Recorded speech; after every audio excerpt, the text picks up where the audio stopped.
I thank you all from the inner and deepest part of my ass, the deepest part of my heart. Please complete 5,000 likes and subscribe if you're new. Global temperature dropped to minus 100 Celsius. There's no food, no water. People started eating each other. Someone with silent footsteps is creeping around with a bloody iron rod. This room, it's our boy, Han Feng. Suddenly, a cute female voice calls his name. Han Feng peeps through the hole and sees it was his school friend, Hyona. She was shivering in the cold, tears in her eyes, knocking on his door. Han Feng, blushing, immediately opens up. It's already deadly cold, but this heavenly sight is enough to get our virgin boy heated up. He tells her to come inside, saying it's dangerous and freezing out there. Now, that's how you turn a cold apocalypse warm. But midway, she suddenly grabbed the door and kissed our boy Han Feng. Before our boy could understand anything, she started playing with his mouth, and that continued for quite a few minutes.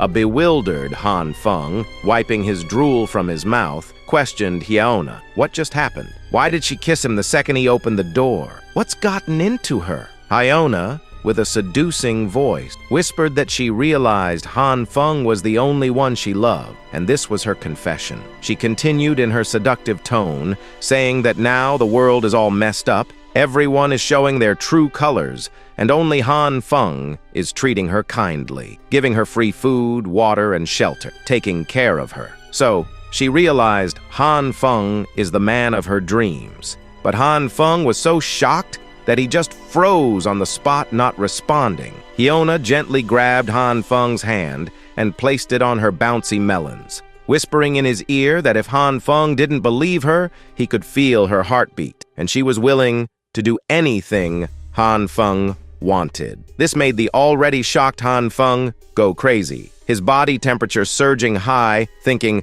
what does she mean by anything? Han Feng was hesitating to make the first move. So Hyona made the move herself. With her leg, she started rubbing our boy's little pee-pee. And boy, oh boy, Han Feng started to vibrate like an old tractor's engine, like he would explode any time now. Han Feng tried to say something, but Hyona gently grabbed his face, whispering and insisting not to say a word. She requested Han Feng to close his eyes because she had a gift for him. As soon as Han Feng did, someone grabbed the door and, with all their might, smashed Han Feng's head. Blood continued to flood from Han Feng's head while the bitch and her real boyfriend checked out what goodies Han Feng had in his house. Meanwhile, Han Feng, lying on the deadly cold floor, started to go numb. He was unable to move his arms, his entire body, and slowly his vision became blurry. He couldn't believe this was the gift he got for being horny, but it wasn't the end. As Han Feng was left dying, Hyona and her real boyfriend started their melon-smashing game right in front of him. Han Feng couldn't believe what he was seeing. To him, they were live devils. Han Feng swore that in his next life, he would be an Ultra Max Pro Max Giga Chad. Then, suddenly, something strange happened. Through the darkness, Han Feng felt warmth and saw a ray of light. He somehow tried to get closer to the light, thinking it must be the path to heaven. But as soon as Han Feng touched the light, it turned red, and suddenly Han Feng's whole soul started to burn. It felt like his body was being shredded into pieces again and again. And finally, after what felt like an eternity, Han Feng woke up from the hell shouting, all covered in sweat and exhausted. The first thing he saw was the warm sunlight coming through the window. At that moment, Han Feng was in a state of confusion, sitting still like a statue. After about 30 minutes, Han Feng stood up, went to his balcony, and once again felt the warmth of the sun. He thought he would never feel this warmth again. Today's like goal is 3,000 likes. Please like and subscribe to support the channel. I am really grateful, and thank you all from the bottom of my heart. Now let's continue. After calming down a bit, Han Feng checked the date. It was June 28th, and the apocalypse started on July 15th. Although he was supposed to be dead, for some mysterious reason, he came back in time, 15 days before the apocalypse. Finally, Han Feng accepted the fact that he had been reborn, his desperate wish granted in his final moments. But it wasn't the end. There was something weird happening with Han Feng's body. Ever since he woke up, his right hand was continuously glowing red, and he didn't know how to stop it. It didn't hurt or anything. It was just a little warm, like a low-power heater. At first, Han Feng thought he was imagining things, but then, in the middle of his thoughts, he sneezed. As he wiped his nose of the mess, Han Feng noticed that the red glow in his right hand had mysteriously turned green. Then something happened that made him panic. The hand wrapped in the green glow started getting bigger, growing in length, as if his bones, flesh, and skin were stretching out. Anyone would freak out if they saw their hand doing that. Afraid and confused, Han Feng stormed into his room and slammed the balcony door shut as fast as he could. He managed to get inside before anything more drastic happened. Han Feng was so surprised and ran so fast that he was out of breath. Han Feng looked at his green glowing hand, beams of light shooting out of it. How would modern science even explain a mysterious phenomenon like this? It was troublesome enough that his right hand started glowing red, but now it was green. But suddenly, the green light started to shrink. The green light seemed to be an erratic thing. Sitting down on his couch, Han Feng suddenly felt a pang of unbearable exhaustion. He hadn't done much aside from running back inside, but he felt he had shaken his little pee-pee 10 times a day. Frustrated, he started swinging his arms all over the place, trying to get a clue as to what this really was. Then it hit him. Isn't this just like the stories he loves to read? He immediately sprinted to the kitchen and grabbed his sharpest knife. In those animes he loves, the protagonist always starts their stories by being reborn just like them. Maybe he would gain cheat-like powers. He wanted to test this out by grabbing his kitchen knife, thinking it might become a legendary weapon. But after a few minutes of waiting for something to happen, anything to change, Han Feng just scratched his head in shame as the sharp knife did not react with the light in his hand at all. He was so busy trying to find out if he had some fantastic cheat-like powers that he neglected his exhaustion and the rumbling of his stomach. He was just starving at this point. Unfortunately for him, the Han Feng of the past, clueless about the coming apocalypse, was a lazy bastard who didn't even have a single piece of edible food in his fridge. This was getting bad. He had never felt so hungry before. If he didn't eat something soon, he would probably pass out any second now. He turned his attention to the living room, where a clear jar of soybean snacks was just sitting quietly. These roasted soybeans were just some leftover snacks he got before the apocalypse. It wasn't exactly a complete and filling meal, but it would have to do for now. It should tide the hunger before he hits up the supermarket later. He grabbed one of the roasted soybeans, unconsciously using his right hand, momentarily forgetting that it had the mysterious green light wrapped around it. Han Feng was too hungry to think of anything else, so he tossed the soybean right into his mouth. But bam! Suddenly the soybean exploded in Han Feng's face, making the area all smoky. As the smoke cleared, there was a freaking whole fresh pea plant in Han Feng's mouth. He could feel the roots on his tongue, and the stalk itself extended outward. He pulled it out, and the plant left an earthy taste in his mouth. Out of all the bizarre events he'd been going through lately, this might be near the top. He was just about to snack on some roasted soybeans, and now this happened. Suddenly, he wasn't feeling tired. In fact, he felt full and fresh, and the green light was gone too. Han Feng was really confused, thinking, did it have something to do with the pea turning into a whole plant? There was a mountain of questions in Han Feng's head, but first he decided to check the peas. He plucked one pea, and after opening it, he was utterly shocked to see fresh peas inside. This was a game changer. Han Feng finally discovered what his power was. He could grow unlimited plant-based food with his green hand. But what about the red one? Well, I think he will be able to grow living being. At least he had a clue now, and he decided to study his power more. But right now, Han Feng had a bigger problem to solve. He had to stock up on supplies before the apocalypse started. The weather was still very warm, birds were chirping, and everyone was roaming outside enjoying themselves. In just a few days, all of it would be destroyed, and only Han Feng knew it. Han Feng was in that crowd, thinking about all this,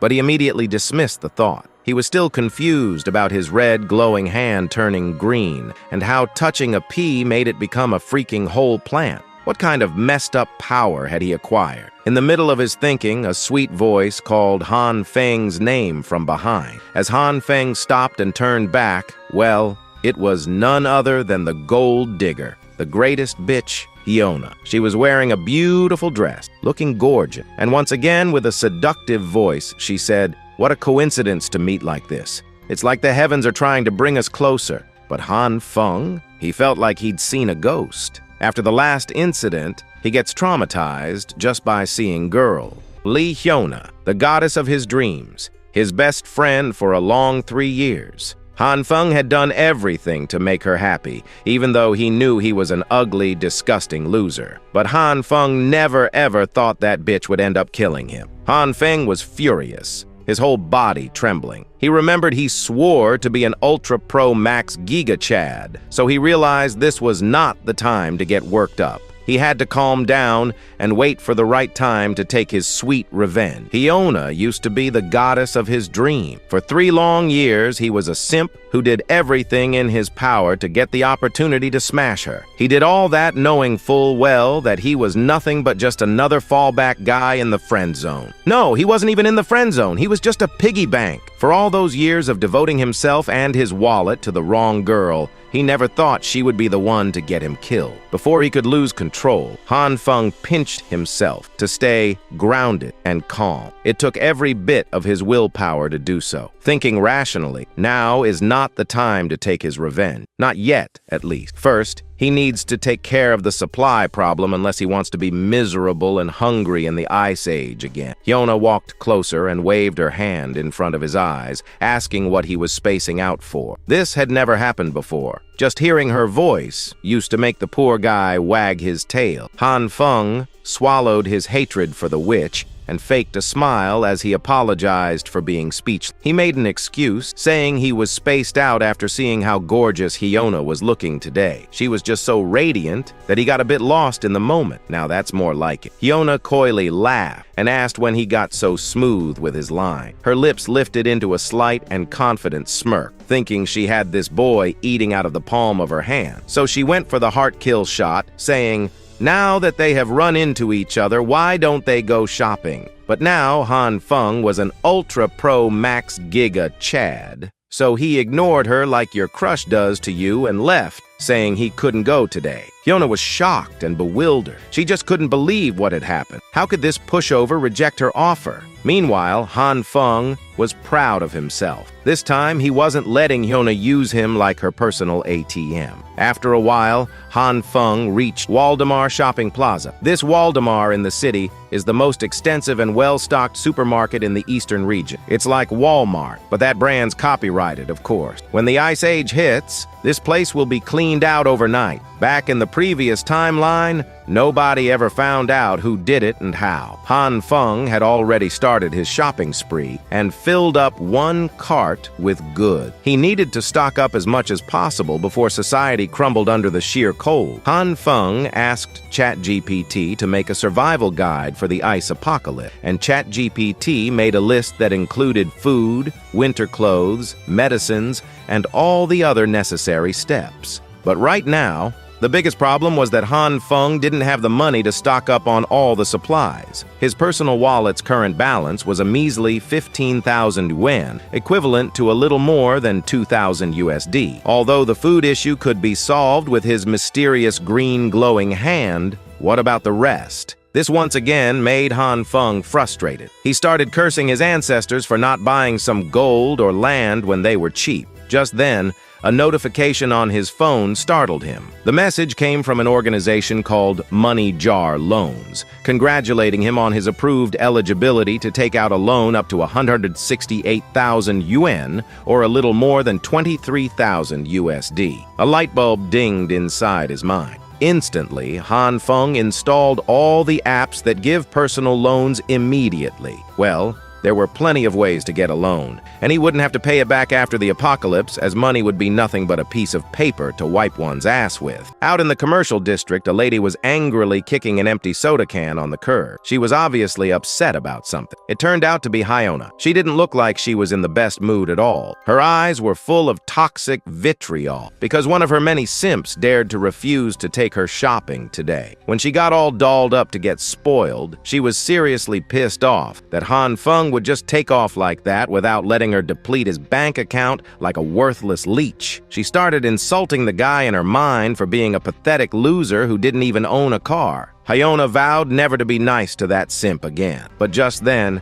a car horn startled Hyona. The car stopped beside her, and surprise, surprise, as the SUV's window lowered, inside it was none other than our boy Han Feng. With his Chad aura, he waved at Hyona, asking how she was doing. Hyona was utterly shocked and questioned if the SUV was Han Feng. Han Feng casually explained, "Yeah, it was his." Han Feng, while slowly walking closer to Hyona, made her nervous. He politely explained that his dad had been killing it in his business in the US. Today, his dad came and gave him some money, and just a while ago, he dropped his dad off at the airport. Hyona was still processing all this. After realizing Han Feng was a good gold digger material since his dad turned out to be a wealthy man, her personality did a 360-degree turn. She immediately got all emotional and sentimental, crying and apologizing, saying she was really sorry for asking to go shopping that morning when Han Feng was going to pick up his dad from the airport. Then the waterworks came down. She started summoning those tears. She threw her victim card, saying Han Feng was really cold towards her this morning, and she thought maybe Han Feng was ditching her, his best friend. So Han Feng decided to act a little. He gently grabbed Hyona's waist, pulled her close, and while holding her chin, he said, "Why would he ever think of ditching you? She is the most important person in the world." This was enough for Hyona to once more show her true self with her creepy smile. Continuing her act, pretending to be all shy, she said that Han Feng was also very special to her. She then asked, "Why don't they go for a movie and have dinner at a 5-star restaurant?" But Han Feng was already gone, even before she could finish her sentence, making her surprised. As she turned back, Han Feng was assembling all the supplies in the SUV's back, explaining that he still had to carry all this stuff, so he was busy today. Even though Hyona was furious, she politely asked, why did he buy so much and what's inside the boxes? Han Feng casually explained, "Nothing special, just home supplies." Then, suddenly pretending to be excited, he said he also bought a special gift for Hyona and that once he's free, he'll meet her. This made Hyona extremely happy, and she left, saying she was really looking forward to the gift. But inside, she was really satisfied, reverting to her bitch personality, thinking she nailed it and got a great toy to play with. Meanwhile, Han Feng couldn't wait to turn her world upside down when the apocalypse hits. Yeah, when the apocalypse rolls around, he was gonna show her and her boyfriend who the real devil is. Han Feng was all geared up for the apocalypse to hit, and hit soon. Today was June 29th, and in just a few days, the temperature would start to drop, making it impossible to go out. The food issue was sorted. Then came the next big problem, electricity. After the apocalypse hits, the power grid would freeze up, but no worries. Han Feng had that covered with a bad boy generator and enough fuel to keep it running for years. So, electricity? Check. Next up, the deadly cold. Han Feng insulated his entire room so not even a bit of cold could sneak in. Even if his fuel ran out, the room would stay warm automatically. Han Feng didn't stop there. He reinforced the door, windows, ceiling, basically his entire room with metal so no one could break in. Well, now almost all the preparations were done. The only small issue was the space, but Han Feng couldn't do anything about it. By the time he finished getting everything ready, it was already July 14th, and the apocalypse was hitting tomorrow. Now, it was finally time for the main event he'd been postponing out of uncertainty all this time. It was time to buckle down and actually study his mysterious ability. Han Feng made a home-cooked meal for dinner while pondering his survival in the incoming Ice Age apocalypse. When things get hard, relying solely on the supplies he has accumulated won't be enough. But he has a possible answer to this problem. His power to manipulate plants in some mystical way might be his only hope for a sustainable future. The meal he cooked featured soybeans as its main ingredient. That's right, the same beans he conjured from a single roasted snack using his ability. He racked his brain and tried so many gestures and possible triggers, but the lights hadn't come out yet. The activation was so random that finding the right trigger seemed nearly impossible. For now, it was time for a risky taste test. Although Han Feng was hesitant, thinking what if they were poisonous, he had no other choice. Taking a deep breath, Han Feng took a bite. To his surprise, it was just like any normal soybean. In fact, it was extremely delicious. This was a huge discovery. At least he would never run out of food. The next step was the harder and more trial and error-based one. He needed to figure out how to actually use the red and green lights and make them appear according to his will. So far, he had only tried it on soybean, but what would happen if he could use it on other things? Opening his newly stocked fridge, Han Feng steeled his resolve to experiment and see if his ability would work with other plants, too. The testing period stretched from midday until the sun was about to set. Han Feng didn't know that as he passed out in the middle of experimentation. As he slowly opened his eyes, he noticed that he was gripping something tightly in his right hand. A green vegetable of some kind, a massive broccoli. Slowly getting up from the floor, he could not be bothered by the absolute mess in his kitchen, as the pain in his head was hellish. It felt like something was pounding from inside his skull. He had to take note of this sensation in the future. This power of his took a severe toll on the mind and body, and it couldn't be used without restrictions unless he wanted to pass out and wake up with a migraine every day. After getting up, he immediately got a spoonful of his bean to refuel again. He might have pushed himself to the limit today, but at least he learned something vital about this mysterious ability of his.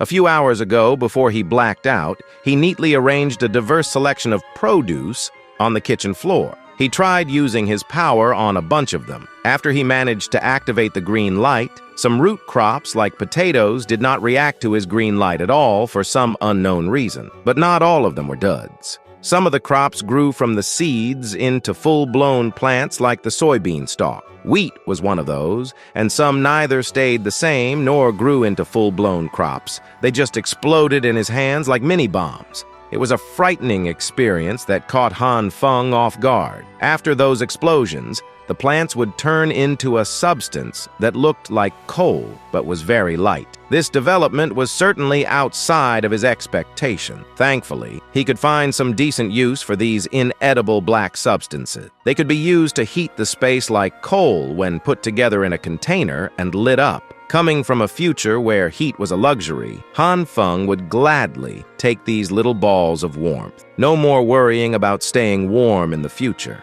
After a bunch of explosions, he tried many more times and failed most of them. He just kept chucking those black balls into the bucket one by one, but the success rate was extremely low. However, Han Feng started to notice a pattern. When he remained calm and focused, there was some reaction. So Han Feng tried to remain calm and focused, activated his ability, and bam! A fresh broccoli grew instantly in his hand. After that, Han Feng fainted. Back in the present, Han Feng was exhausted, eating the soybeans he had grown, a little happy that at least he had learned something about his ability. After he finished eating, Han Feng sat in the lotus position, trying to meditate. He imagined himself out in nature, buck naked in his mind palace. He walked on the ground with bare feet, his soles making direct contact with the soil where life grows. Sunlight kissed his skin as all life around him harmonized. Just like Adam in the Garden of Eden, his body and mind were both part of the natural world, a peaceful resonance of all that has life. Once he entered that state of mind, he slowly opened his eyes, and a familiar green glow appeared once again. This ability of his was directly connected to his consciousness. Working from that concept, as soon as Han Feng touched a grain of rice, it grew into a full-grain rice plant. Han Feng had finally mastered his green hand. Then Han Feng thought, what if he touched meat? Would it also grow like plants? So he slowly brought his right hand, wrapped with the green light, towards a juicy slab of meat.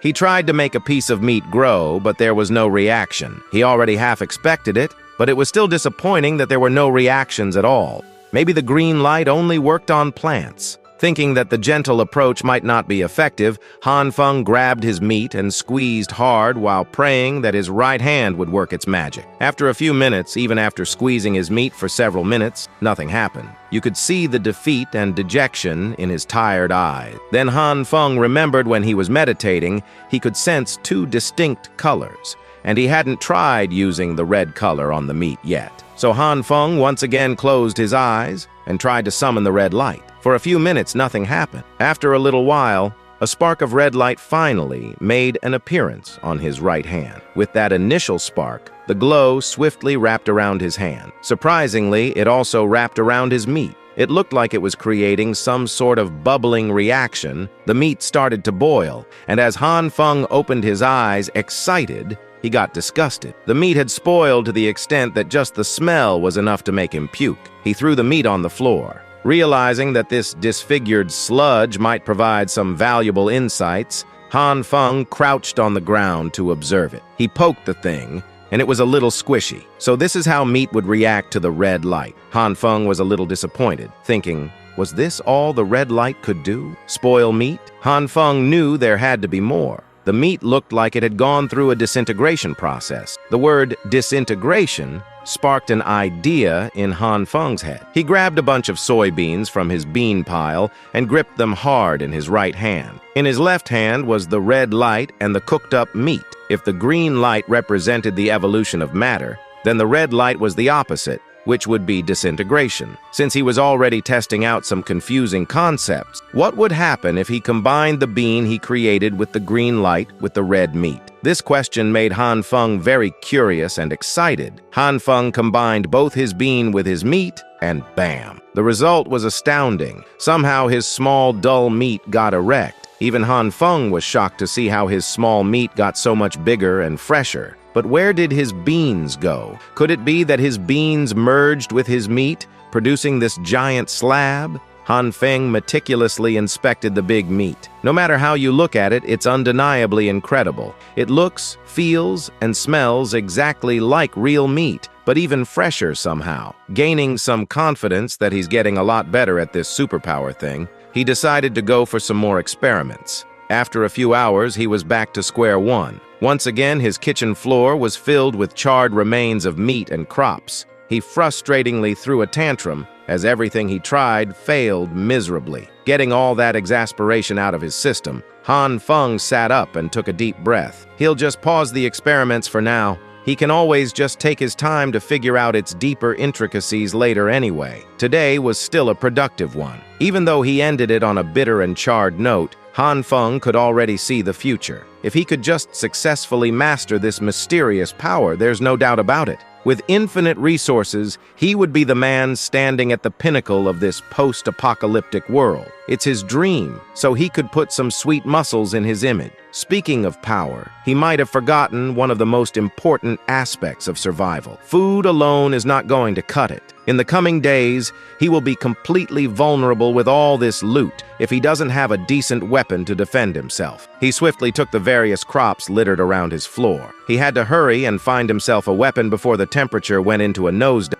And while packing, it finally happened. It started to snow outside. The apocalypse had started. It was really happening. After that, Han Feng, wearing warm clothes, came onto the street. In just a few hours, the entire street was already covered in snow. Although people were enjoying the snow in summer, it would really become a disaster. He needed a gun, and fast. But buying a gun in this country is illegal, and he doesn't exactly have any connections to the criminal world. Just then, a sharp voice pierced Han Feng's ears, that exaggerated fashion style, acting all high and mighty with no work to do, always roaming the streets. Everyone knew him as Homeless Joe. His real name is Brother Lee, but everyone calls him that. He lives in the same neighborhood as Han Feng. Brother Lee acts like he's in charge of big construction projects and seems to know everyone around. But the truth is, he's just a big bluffer and a homeless man. The only thing is, he has connections with big builders and even gangsters, so everyone treats him well. He was the right man to get guns from. But the tough part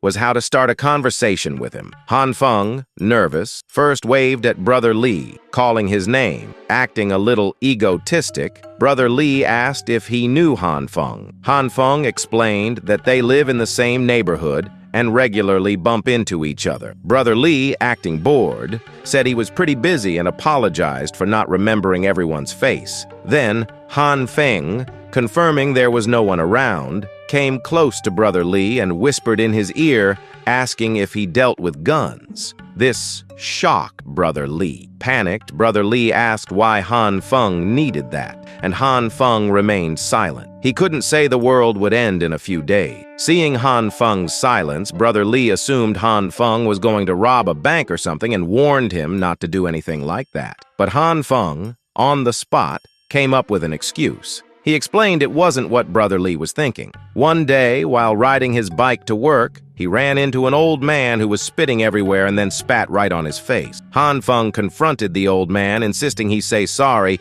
but the man spat on his face again. That made Han Feng furious, so he gave him a good beating. But the next day, the same old man came up with his gang and beat the shit out of Han Feng. Still, to this day, whenever they see Han Feng, they come to beat him. Han Feng's life became a living hell. That's why he needed the gun for self-defense, to scare them. Han Feng didn't expect this cliché story to work, but it did wonder. Brother Lee became all emotional and swore to help Han Feng. The next moment, Brother Lee became Han Feng's blood dear big bro, insisting that from today, Han Feng could call him his big bro. He said he would make sure to fulfill Han Feng's request. But then Brother Lee said to follow him to the bus stop, since they had to take the bus because his Mercedes was in for service. Well, there's a limit to how much a man can bluff, but now it didn't matter. Han Feng thought, although Brother Lee likes to bluff, he's not a bad person. So Han Feng took out his SUV, saying not to worry about it since he had his car. This surprised Brother Lee. As Han Feng was driving, Brother Lee was really impressed. He didn't think Han Feng was a rich kid. Then,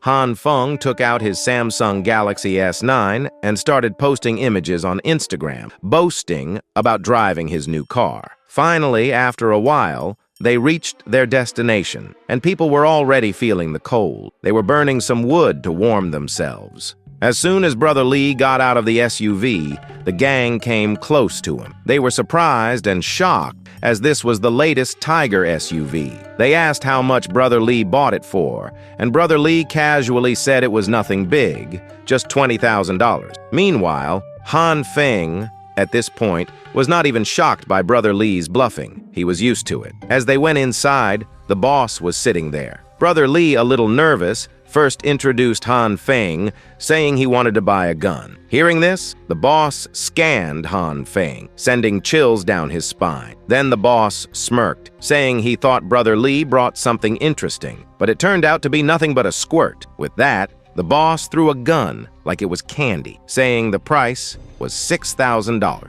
Seeing the boss's attitude, Han Feng, still nervous, asked if he could get something a little longer, with an 8x scope. The boss paused for a moment, then started shouting, "Are you asking for a freaking sniper rifle? Do you think this is a gun mall? And why does a young kid like you even want a sniper rifle? Are you planning to rob a bank or something?" Brother Lee, seeing the boss worked up, immediately came to the rescue. He started telling Han Feng's sad, tragic story about how his ex-wife suddenly came to him with 3 kids, all from different dads and God knows what else he told the boss. The boss immediately got furious, slamming his hand on the desk, saying, "How can his wife be so disgusting?" At this point, Han Feng started to see the similarity. Suddenly, the boss said that from now on, Han Feng was his little brother, and he would make sure to get him a sniper rifle. Han Feng, on the other hand, couldn't believe how such obvious fake stories convinced both of them. Han Feng thanked the boss, and the boss told his subordinate to get a semi-auto rifle and also gave a pistol as a gift to his new little bro. This surprised Han Feng, seeing how kind the boss was to him. Han Feng, a little nervous, mentioned that his friend in the government told him that due to the abnormal weather, there was going to be a shortage of food and other supplies, so it was better to stockpile when it was available in advance. The boss and Han Feng matched in a serious, glaring competition, and the boss realized something. With a serious face, he thanked Han Feng, then screamed at Brother Lee, "Get out of here! Just seeing your face makes me puke!" Outside, Han Feng and Brother Lee were walking, and Brother Lee started boasting again, explaining how if it wasn't for him, Han Feng would have been done for. The boss would have eaten him alive, but he handled the situation beautifully. Han Feng thanked Brother Lee and, as a token of gratitude, promised to grab him some cigarettes on the way. But Brother Lee, being his usual self, said not to be silly. He didn't want cigarettes. He just liked helping people. But if Han Feng really insisted, then he wanted Huazi, as other brands made him choke. Although the price of the cigar was high, once he got paid for his project, he would definitely pay Han Feng back and even take him to the sauna. On the other hand, Han Feng was lost in his own deep thinking. Now he had supplies, weapons, check. He was all set for the early stages of the apocalypse at least. Now it was time to study his ability. If Han Feng could fully master his ability, his chances of survival would skyrocket. But as he was deep in thought, his foot slipped on ice, and he did a 360-degree flip, falling on the floor, groaning in pain, holding his foot. It felt like his foot was broken. Trembling in pain, Han Feng gave his SUV key to Brother Lee, insisting he take him to the hospital. Brother Lee got a little nervous, saying although he didn't have a driving license and didn't know how to drive, he would try. The next moment, we see Brother Lee with all his might trying to lift Han Feng onto his shoulder, looking like he would pass out any moment now. And Han Feng? Well, he was thinking, where the hell did I get stuck? Meanwhile, the snowstorm was really getting fiercer. The weather more disastrous. The whole hospital was getting frozen. Inside, a nurse was sitting, observing the worsening weather. Just then, the phone rang, and the nurse stood up, which made her big melons bouncing. She was immediately called to the hall as there was an emergency. Head nurse Jin had only just started her night shift, but calls from the hall were already flooding in as the emergency section was severely short-staffed. The pretty nurse had no other choice but to step up. Upon getting an X-ray in the hospital, it was confirmed that Han Feng had really broken his leg. The doctor explained that there was a stable fracture on his right tibia. It would be easy to set, but he'd need to stay for an hour of observation before going home with his meds. This accident could not have happened at a worse time. It just had to occur before the apocalypse went into full swing. While looking at his X-ray results,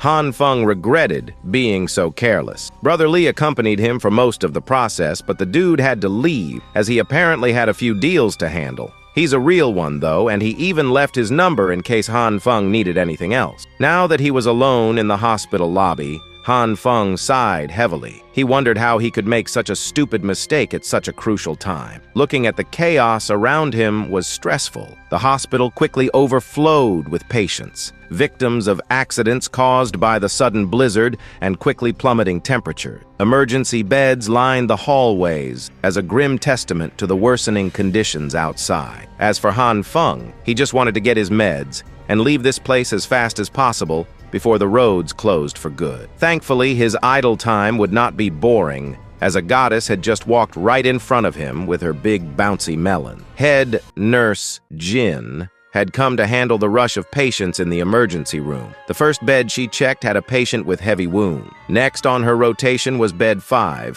where a patient's wounds had just been cleaned. Thankfully, the vitals were stable. Bed 5 just needed another dose of glucose in 10 minutes. She advised the attending nurse that if the patient's heart rate dropped below 80, epinephrine must be administered immediately. Throughout the rounds, Han Feng could not take his eyes off her. Despite being so hot, she was also very talented. Han Feng started to admire her. Next, Jin came close to a 10-year-old kid who had just gotten into an accident due to the heavy ice. His leg was fractured, so she played with him using his favorite teddy bear while sitting with her legs spread. This sight melted Han Feng's little PP. She was pretty, but also a little airheaded and way too clueless. Suddenly, the old man sitting beside Han Feng started calling the attention of the pretty head nurse. She was not really required to tend to the patients outside of her rounds, but she still took the call with a smile. Head nurse Jin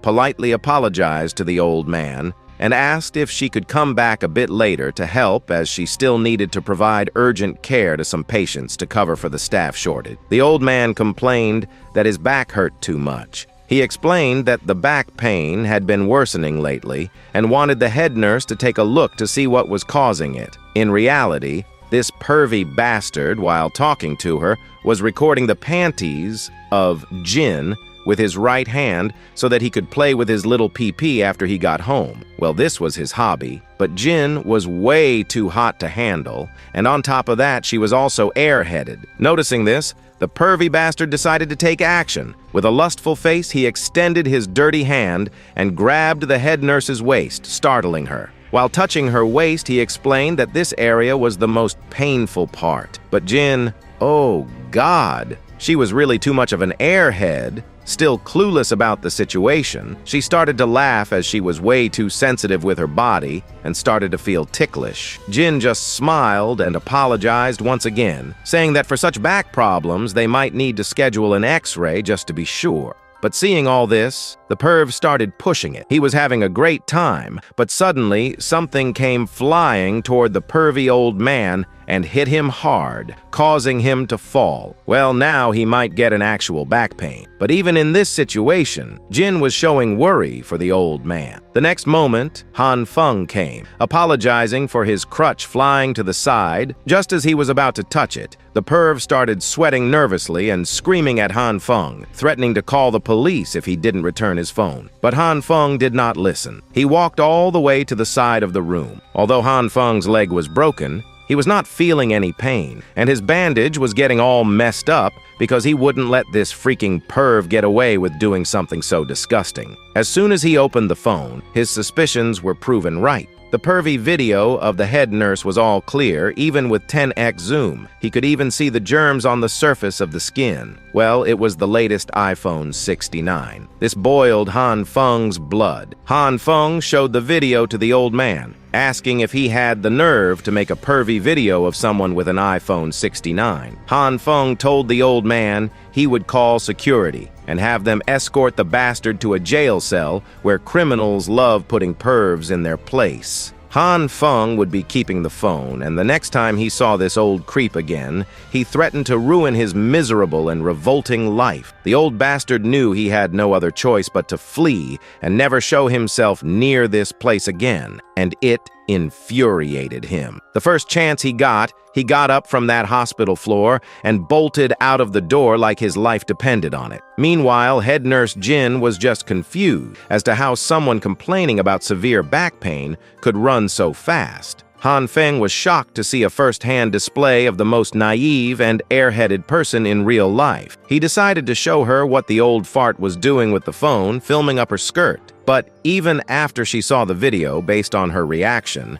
she really did not notice anything wrong going on. Han Feng handed her the phone with the video footage so she could decide whether to wipe it or call the cop on the owner. He also reminded her to be more careful, so people like that perv wouldn't take advantage of her kindness. She smiled with the brightness of 1,000 stars, and then asked if Han Feng's leg was supposed to be injured. The adrenaline from catching that old perv in the act must have numbed the pain from his broken leg, but now that it was dealt with, the pain came rushing back in, and he screamed in agony. Thankfully, head nurse Jin was an expert when it came to mending these types of injuries and quickly set the casting back in place. She looked at him and asked if it still hurt. Han Feng thanked her for dealing with his broken leg, and now it didn't hurt at all. At that moment, it was as if only the two of them existed in the crowded room. Jin returned the gratitude as she promised to never let such bad guys get away with messing with her anymore. She would punch them really well from now on. Han Feng just wanted her to be more aware of her surroundings. Seeing as she was letting his broken leg and feet touch her front pillows,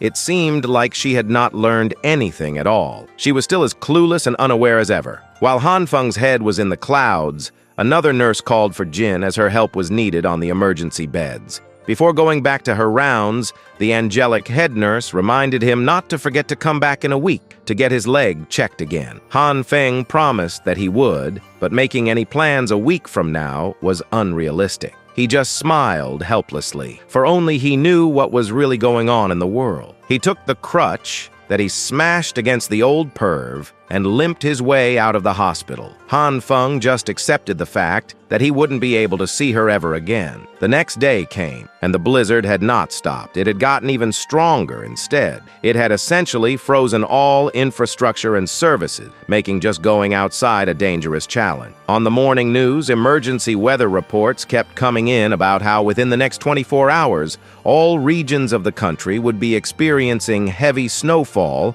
and a sharp drop in temperatures. Dubai, Egypt, the Amazon basin, and places that should not be experiencing this type of phenomenon were seeing their land masses buried in thick blankets of snow. All the scientists from all over the country gathered in the United States and declared that this ice storm would pass, and soon the government announced for everyone to stay safe until then. Meanwhile, Han Feng was just chilling inside his house. The heater was on, the room temperature under 20 degrees, and he was watching the news channel. Warm, cozy, and sipping wine inside his decked-out home, Han Feng clicked his tongue. The government and media just kept lying through their teeth, feeding the public bullshit to maintain order. If he hadn't died and come back to life already, he might even believe them. But this time was different. He was well prepared for everything that was about to come. Supplies were fully stocked, the house was reinforced, and the heating system was working flawlessly. He had been so well prepared that there was nothing to worry about for the immediate future. But suddenly,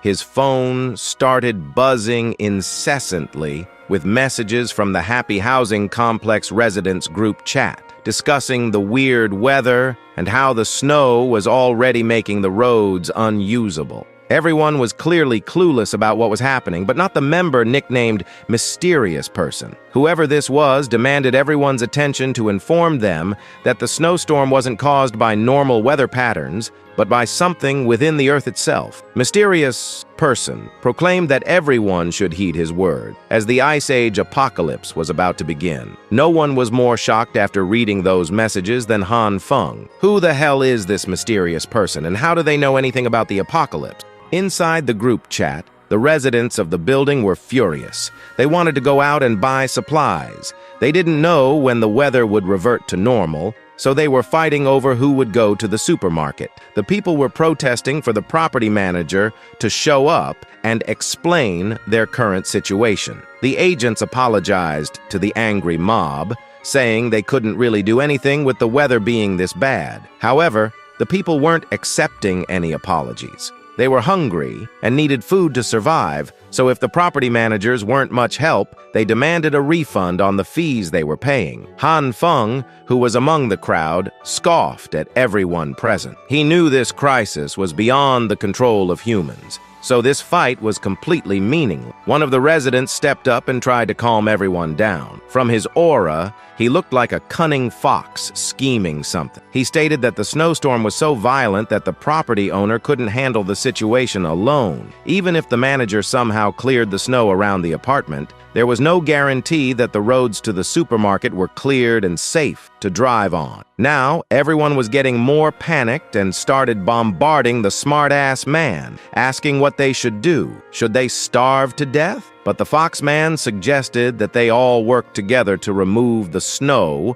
and walk to the supermarket to stock up on supply. Our boy just stared at the man doing all the talking. He had some recollection of this person, recalling that his name was Jan. In his previous life, he was a lively person, and, as demonstrated today, he was one to unite people under his banner. Then one user interrupted the debate, saying that all this talk was nonsense. He commented that anyone who wanted to go outside should just do so without troubling other people. With that said, he logged out of the discussion room, showing how disinterested he was. Following that man's disappearance, an overly dressed character stepped up, saying he would help clear the path because he needed to do some business with his brother outside, amounting to millions. Our boy immediately knew the one talking was none other than Brother Lee. His arrogant and con artist nature was very obvious, even online. With Lee volunteering, many people followed through, and thus the discussion was finalized. Some people with cute characters started raising their hands, saying that even though they were physically weak, they would do their best.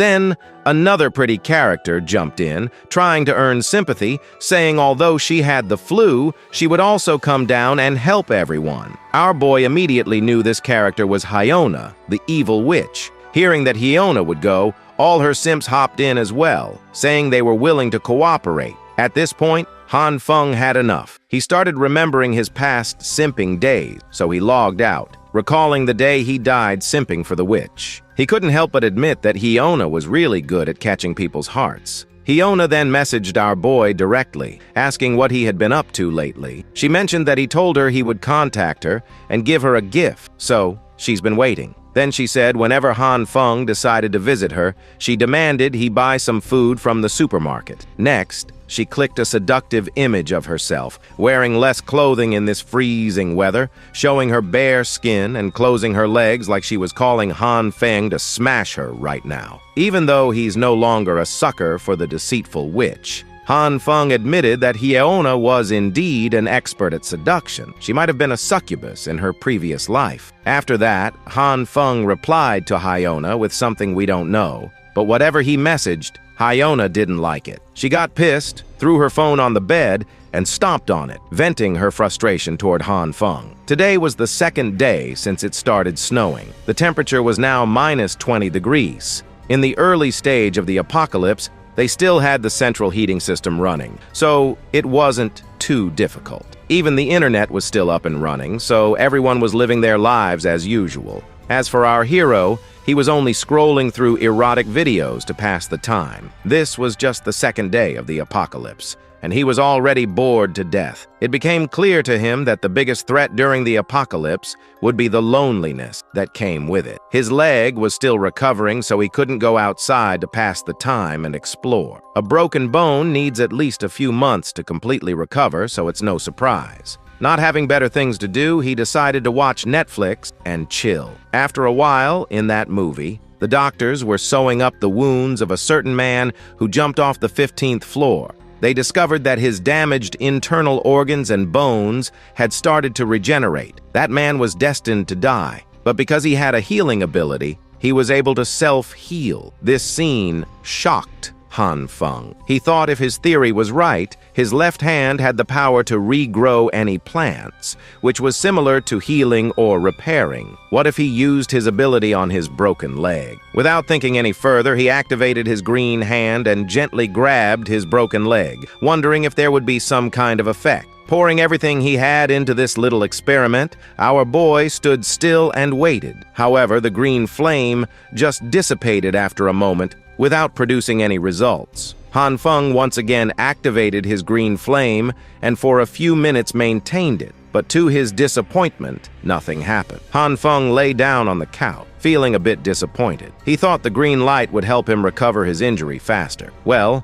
as the green light didn't work on meat, and his leg is also kind of a piece of meat, he thought that was the reason his green flame didn't work. He couldn't risk using his red flame on his leg. He couldn't imagine his leg turning into a distorted piece of pickle. Drowsiness hit our hero, and he fell asleep after a single yawn. As his consciousness faded, the next thing he saw was himself wearing some tribal headgear while riding a mountain goat. And from what it seemed, he was traveling with a herd of goats through somewhere. He continued to ride the wild goat like a madman, smacking the goat's ass and yelling for it to run faster. Behind him, a horde of other goats was following. The goat Han Feng was riding clearly didn't like being smacked, so the next moment it tossed Han Feng off, sending him flying and crashing to the ground with a bam. As he fell, he hit his ankle, and now he was in severe pain, feeling like he broke it. He was groaning, unable to move. Seeing Han Feng in pain, the goat slowly came closer and started licking his wounded ankle. Han Feng then patted the goat's head as a thank you, but this once again annoyed the goat. It extended its tongue 10 meters long, wrapped it around Han Feng's leg, and raised it, making Han Feng's leg spread wide open. Han Feng was shocked, but the wrapped tongue of the goat started to glow green, with its saliva dripping all around Han Feng's leg. He began to feel a cool sensation, and bam! Han Feng woke up from this weird-ass dream, breathing heavily. He was all covered in sweat, thinking, what was with this hideous, messy dream? And who was that pervy goat? And what was it planning to do with me? Then he remembered the cooling sensation at the end of his dream, the same feeling he was experiencing right now. He turned his attention toward his broken ankle, and to his utter surprise, his leg was covered in green flame. He was shocked. Han Feng then slowly, one by one, removed his bandages. After he was done, he couldn't believe what he was seeing. His leg didn't hurt anymore. It was completely healed. This was a groundbreaking discovery. This made Han Feng curious, thinking, does this green flame help with self-recovery while I sleep? So he decided to test it one more time. He grabbed his kitchen knife, all nervous, his hands trembling in fear. But to survive, he had to find out more about his ability. Taking a deep breath and closing his eyes, he made a small cut on his finger, and red tomato ketchup started to ooze out. The next moment, Han Feng summoned his green flame and covered his entire hand. After a while, he gave a smirking, confident smile, saying, "Now I understand." Well, what did he actually understand? We'll get to know after some time. Meanwhile, outside the apartment, the residents were trying to clear the snow and remove the broken pieces of trees. There we met the sly fox with glasses, Jiang, who had calmed the situation earlier. He was thanking everyone for working hard just because he said so. Then, with a polite tone, he apologized to an old man called Uncle Liu, saying that even though he was so old, he had to come out and work hard in this heavy rain. Liu just casually laughed it off, saying he didn't do much. All the hard work was done by the two Jin brothers who did their work, and his too. Then we met the Jin brothers. They were twin brothers. One was confident, and the other was a little shy and introverted. They also laughed off the praise, saying it was their duty to help the elderly in these hard times. Just then, a bam sound startled the Jin brothers. They turned back and noticed someone in a pink dress had slipped and fallen. They came close to help her. Jin extended his hand, asking if she was all right, advising her to be careful since the ground was all frozen and very slippery. The girl took Jin's hand, and as we got a closer look, it was none other than Jin,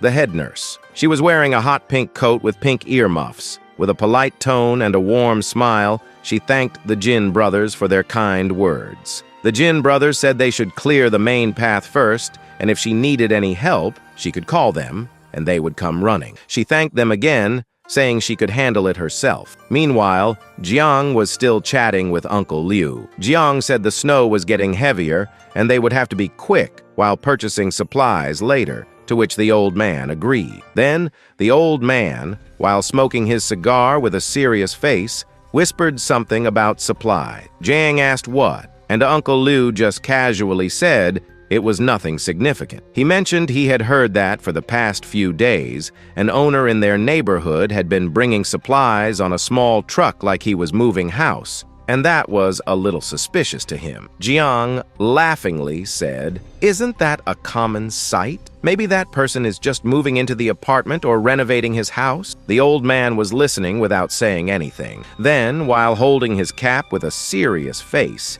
he whispered that he saw gas tanks and a fireplace furnace being imported here. According to the old man, it didn't seem normal for someone to buy a heater and furnace in summer, right? After taking a deep smoke, the old man said it was like that person was preparing for winter, as if he knew it was coming. Their intense conversation was interrupted by the Jin brothers, who came from behind, telling Jiang and Uncle Liu that they had cleared the main path, and perhaps they should start moving out now. Uncle Liu turned back and thanked the Jin brothers for their hard work. Just then, a creepy man startled the Jin brothers from behind by grabbing them and saying they were talking about making preparations to get through the winter. That sounded interesting. But before he could finish his sentence, a thick snowball hit the man in the back of the head. And yeah, it hit him hard. The snowball was thrown by Liu Yan, his woman. She shouted at her hubby to stop slacking and get over there to continue working. This annoyed him, and he started to yell at her, saying he obviously did all the work alone while she just watched from the sidelines and gave commands. But she grabbed his finger between her two fingers, saying not to point his finger while talking. It's bad manners. Meanwhile, the Jin brothers silently slipped away from the chaos. Just then, Jiang came to resolve the quarrel. He asked the couple to stop arguing since the main path was clear and they needed to hurry up. Head nurse Jin was also ready to buy some supplies. She had a sick mother at home and wanted to get some essentials to send back. The twin brothers also wanted to buy supplies for their parents. But Uncle Lu, with a casual smile, once again asked Jiang what his thoughts were on the matter. Did he also think that person knew about this ice storm and stocked up in advance? Jiang, with a serious face, didn't say anything for a second. Then, laughingly, he said he didn't think that was the case, and this storm would just pass in a few days and everything would soon return to normal. But then, maintaining his smile and raising his glasses, oh man, he was giving off serious Asian vibes, he continued, saying that even if they assumed this snowstorm wouldn't stop and would only worsen over time, if someone in their neighborhood possessed a huge amount of resources, wasn't that a good thing? Uncle Lu started to laugh, saying he was right, and that young ones indeed use their brains more. After that, they all marched together toward the supermarket, but the snowstorm only got worse. Even though they were all heavily dressed in winter clothes and equipped with umbrellas, it was getting hard to walk in the heavy snow. Meanwhile, all the lights were off in the apartment except for Han Feng's room. Inside, he was passed out, drooling, covered in sweat, looking like it was too warm. He was even wearing just his pajama. When someone started knocking on his door, he was in a deep sleep, dreaming pervy dreams about goats, but the door knock woke him up. Still half asleep and wiping his drool, he opened the door, and it was none other than Brother Li. Han Feng apologized, saying he was in a deep sleep, and that's why he was late opening the door. Brother Li, standing there with a smirking smile, smoking a cigar and holding a huge-ass gun, said he brought the item Han Feng wanted, and it was a semi-automatic on top of that. Brother Li handed the semi-auto machine rifle to Han Feng, thanking him, saying it was only because of Han Feng that he was able to secure supplies before the situation got this bad. Han Feng just chuckled, saying Brother Li was too kind. He just did it because Brother Li helped him get this machine. But things took a shift when Brother Li sighed deeply. Sigh. Han Feng noticed the change instantly. "What's wrong, bro?" he asked, concern creeping into his voice. Brother Li asked Han Feng if he knew about the supermarket in the East District. "We went there after the snow today to buy some stuff, but the supermarket was completely emptied overnight." Shock washed over Han Feng, and he shouted, "Emptied out the whole supermarket in one night?" But inside, Han Feng knew this was destined to happen, as in his previous life, someone had emptied the supermarket in a similar way. It was just his speculation, but now that Brother Li confirmed it, this news was serious. As they parted ways, Li gave a casual wave, saying he was heading back and telling Han Feng,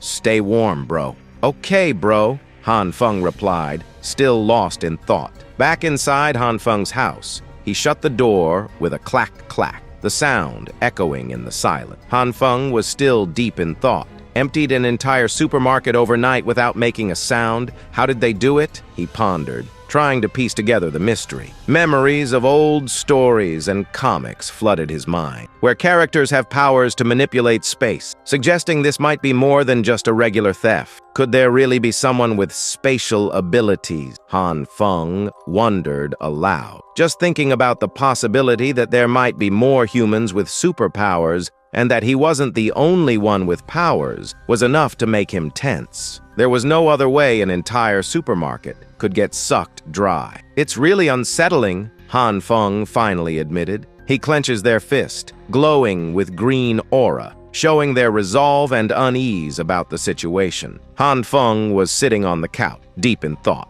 reading through the dense lines of his book. His expression was serious, showing his determination to understand his abilities better. He knew he had to be prepared if other superpowered individuals showed up. He needed a plan, a strategy. The pages of his book were filled with notes, sketches, and observations on different food items. So far, what he knows is that his ability can react with various food materials, producing multiple effects. He reflected, looking at the drawings of soybeans, broccoli, wheat, and even a slab of meat. His ability was unique, no doubt, but mastering it was proving to be a challenge. He reached for a bowl of soybean, ready to test his power again. With a focused expression, he picked up a handful of soybeans, his mind racing. The success rate is extremely low. On average, soybeans succeed once in 10 attempts and meat rarely succeeds, even after dozens of tries, he thought, frustration creeping into his voice. As his hand began to glow with a green aura,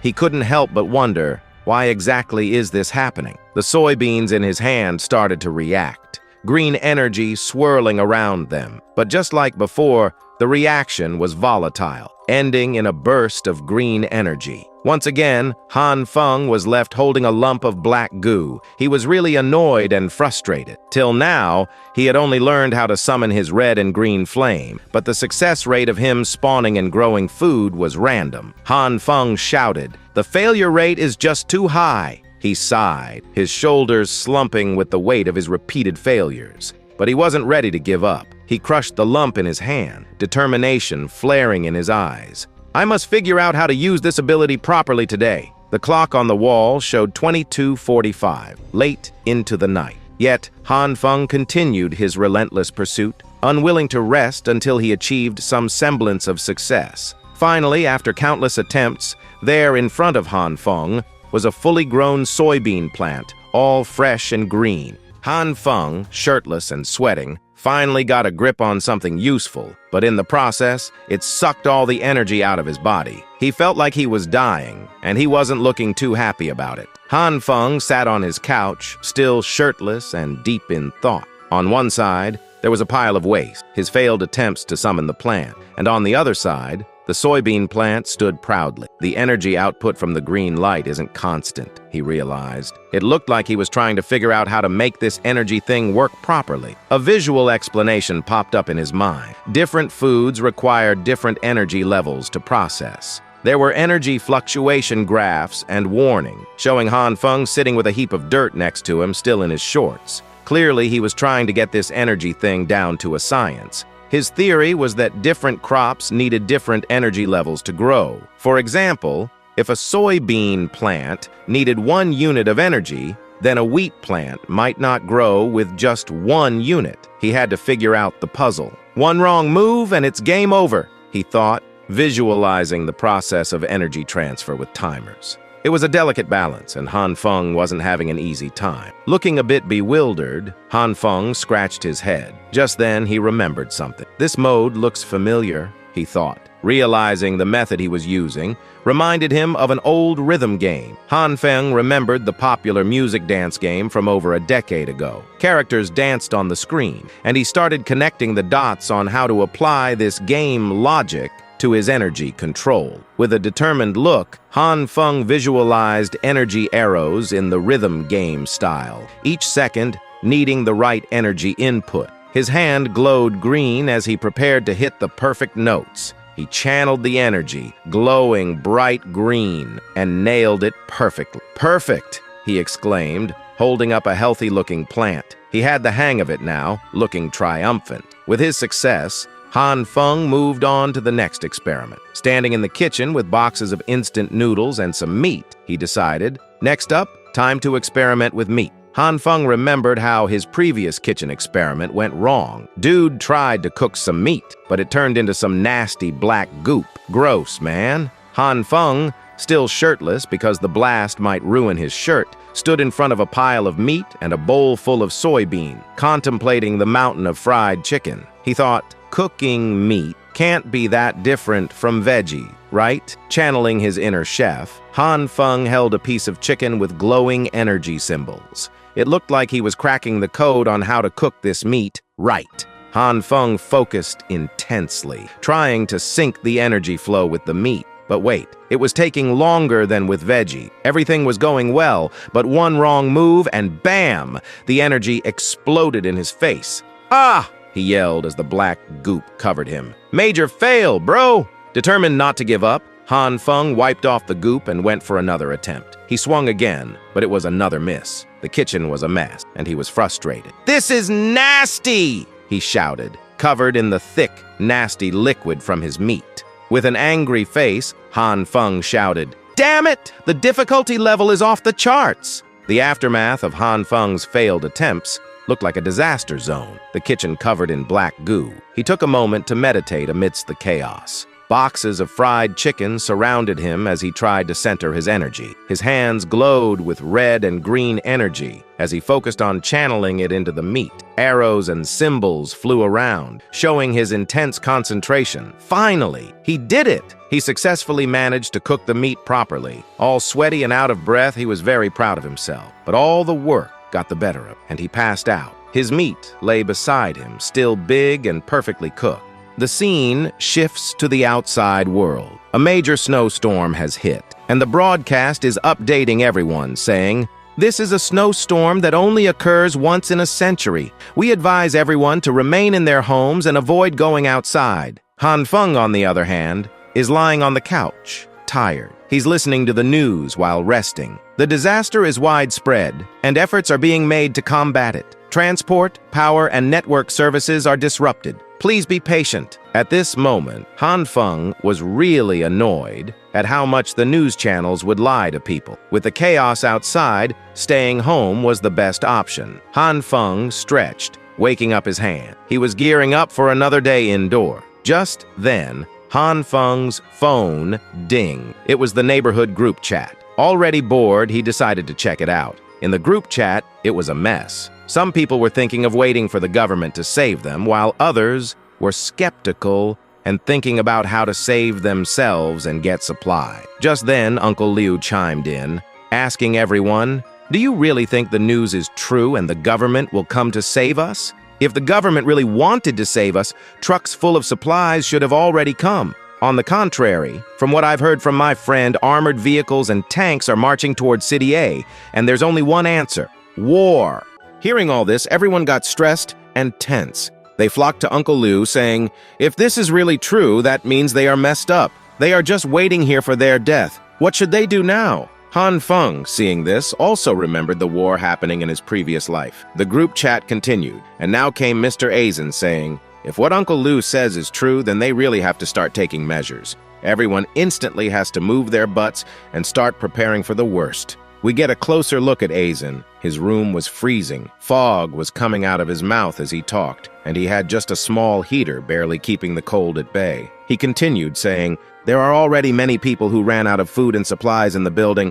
The situation is really the worst, and they really don't have a clue when help from government will come. So according to Hyen, it's best that they all gather supplies themselves. They all have to come together, act as one, and help those who are facing difficulties." He suggests that owners with excess food supplies should donate some to those who have run out of food. He myself will donate half of his food supplies to those in need. Anyone who wants to donate their supplies can contact him quickly. Hearing this, everyone started to murmur. Then Mr. Pervy Guy, a little shy, came to Hyona, saying, "Brother Aizen is right. Everyone in our neighborhood should help each other out to get through this crisis together. We can't let families starve in such cold weather, right?" He said he would happily donate half of his supplies and then asked if Hyona would also donate. Hearing all this, she maintained her angelic personality, saying, "Of course, she will." But as we saw the real Hyona, she was clearly annoyed with this idea, thinking, "Is this perv crazy?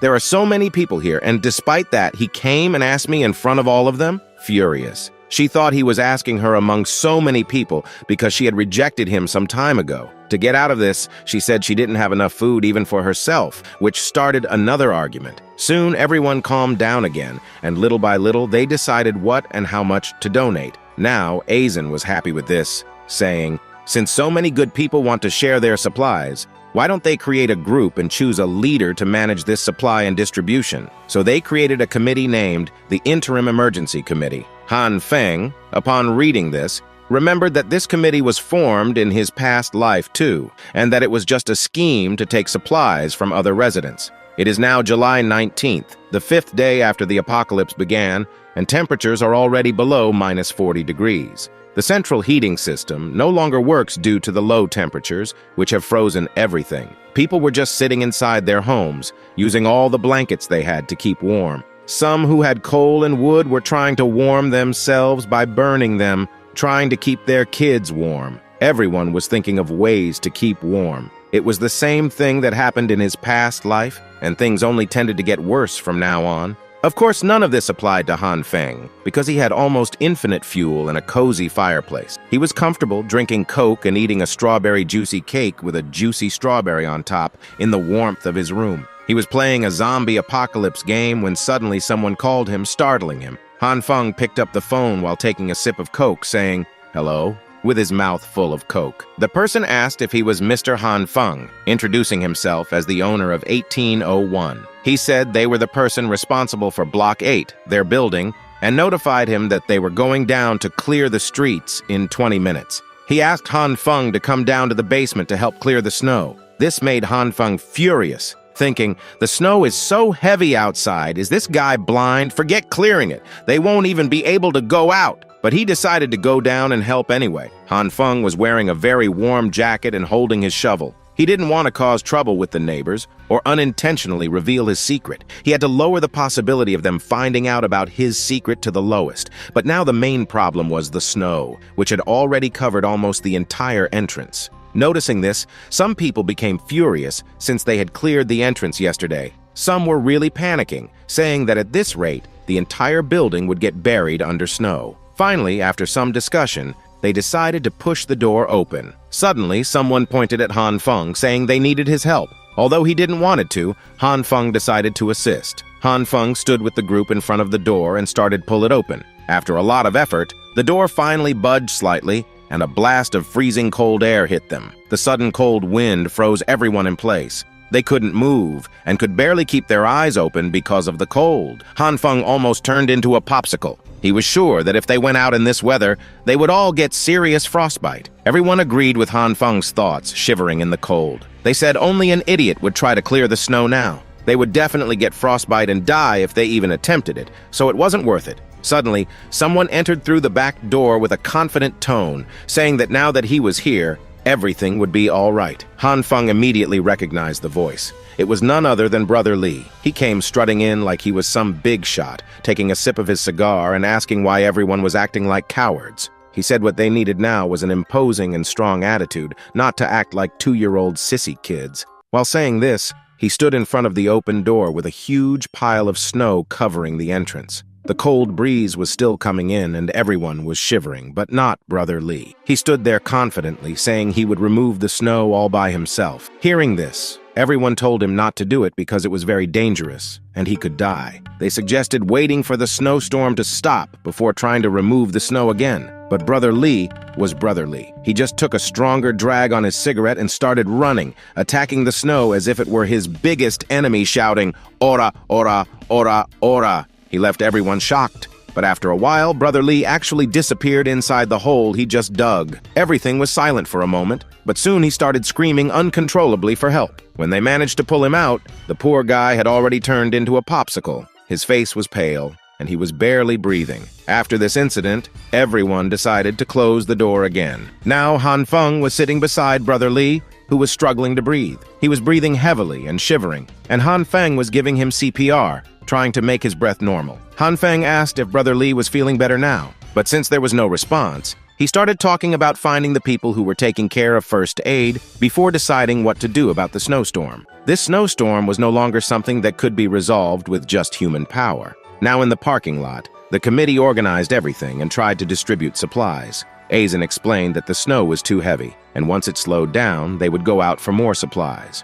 Until then, this parking lot would be the place where they would distribute what they had. Han Feng, on the other hand, thought this must be the man known as Jiang from the group, responsible for creating that committee. After taking a good look, he couldn't believe how this sweet-talking human was the one that spearheaded the establishment of that scam committee and screwed everyone over. Aizen thanked everyone for their support, saying he didn't expect so many owners to donate their resources like this. He made a grand speech about how everyone's generous donations would help more people in difficult situations, and that even a small contribution could save a starving kid. He thanked everyone again. Everyone started to murmur, saying that everyone faces difficulties at one point or another, so it's their duty as humans to help another human in times of crisis. However, Han Feng knew that everyone who was proud of Aizen now would bite their tongues in despair in the future. But it was none of his business. He was no hero to help everyone. Suddenly, Brother Li announced that he was going up because he was freezing. Han Feng said it was okay, but when he looked to the side, something caught his attention. He noticed a big, fluffy bunny ass. he saw a girl wearing bunny pants, holding some supplies and trying to help the people who needed first aid. And boy, oh boy, Han Feng's tractor got started seeing her bunny tail wiggling with the slightest of her movements. Although he didn't want to think this way, he couldn't stop thinking, is that bunny tail plugged into...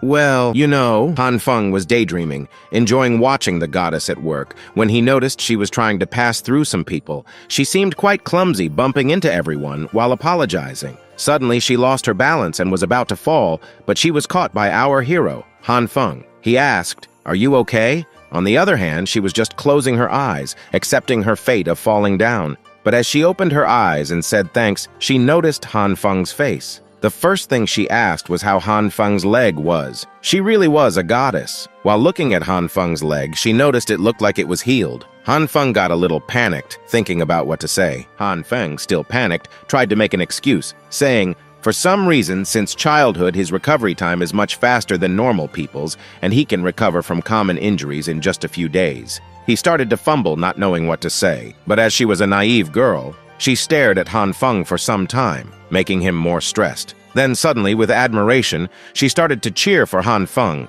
saying he was awesome, like Superman, with sparkling eyes. Han Feng was glad she was airheaded. Then Han Feng said he would help her move the supplies, but she tried to explain that the supplies were quite heavy and she was fine. Han Feng insisted, explaining that he was a man and, despite how he looked, he was strong. She could take this as a thanks for helping him bandage his broken leg. She said if he put it that way, she had no other choice. So, she handed the supplies to Han Feng. As soon as she did, Han Feng felt like he was lifting 100 kilos of weight. His breath almost gave out because of the weight. He was shocked, struggling and shaking while walking. Han Feng asked her what was inside the boxes, and she, with her polite tone, explained that they were mainly medical supplies she was going to donate to the people in need. Then, maintaining her polite tone and the cutest face Han Feng had ever seen, she said, "If it's too heavy, you don't have to push it. I can carry them, it's okay." But after seeing her smile, Han Feng's adrenaline rushed,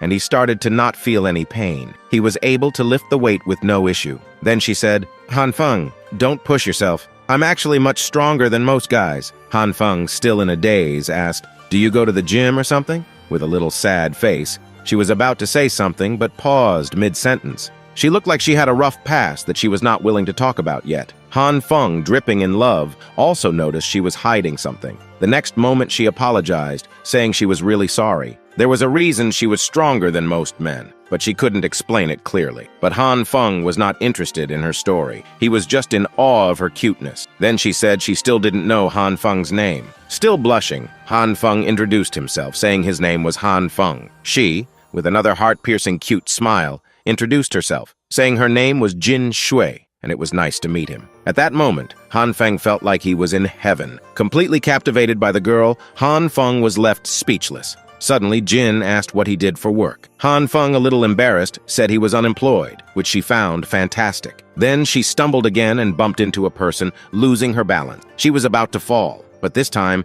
she used Han Feng as support. While taking support, her mommy milkers touched Han Feng's shoulder. Although they were both wearing thick clothes, Han Feng could feel the softness, making him blush even more. Once again, his tractor was just about to start when she suddenly pulled back and apologized. Han Feng said it was okay, but inside, he was thinking she could do this many times. Well, someone decided to be an Ultramax Pro Giga Chad, and here we are. That's why men will be men. Suddenly, an unpleasant voice messed up Han Feng's mood. It was none other than the greatest witch, Hyona. She greeted Han Feng and asked why he didn't tell her he was here so they could come together. Then she immediately came close to Han Feng and grabbed his arm, pressing her mommy milkers against him. With a seductive tone, she asked, "Who is that girl?" Seeing this, Jin thought Hyona was Han Feng's girlfriend, so she blushingly left, taking the supplies Han Feng was carrying like they were nothing. She said, "Han Feng and Hyona, enjoy and continue chatting.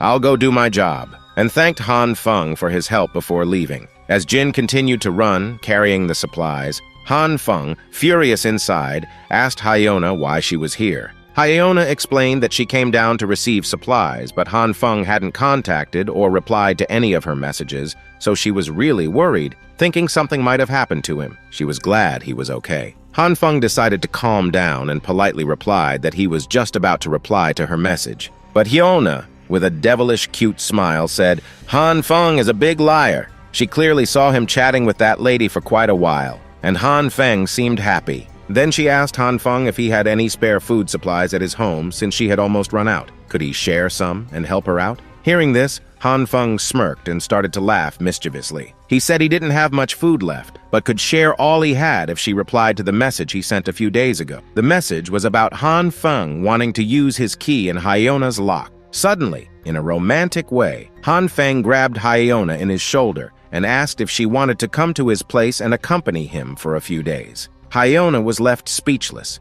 It took her some time to process how this good-for-nothing loser was trying to flirt with her. She came to her senses and tried to dodge the question, acting all innocent and pure, saying if Han Feng wanted to spend time with her and chat all day, she was available. They could chat all they wanted here or on the phone. Maintaining his Chad attitude, Han Feng turned back, yawning and acting bored. He said, "You don't look any fun to me, and we're not on the same track, so I'm going back." This left Hyona speechless and bewildered. Well, Han Feng is only a Giga Chad in front of Hyona. But before Han Feng could leave, Hyona grabbed him from behind, asking him to wait. With a sad face, she once again started her little act, saying she felt like Han Feng had changed recently. She continued, saying he should know she has always been serious about her feelings. Then, making an innocent and pathetic face, she said she didn't want people to think she was with Han Feng just because he was rich. She asked if Han Feng could give her some more time, once again trying to seduce our boy. So, maintaining his little act, Han Feng acted like he was shy and blushing, trying to look like he was in love with Hyona.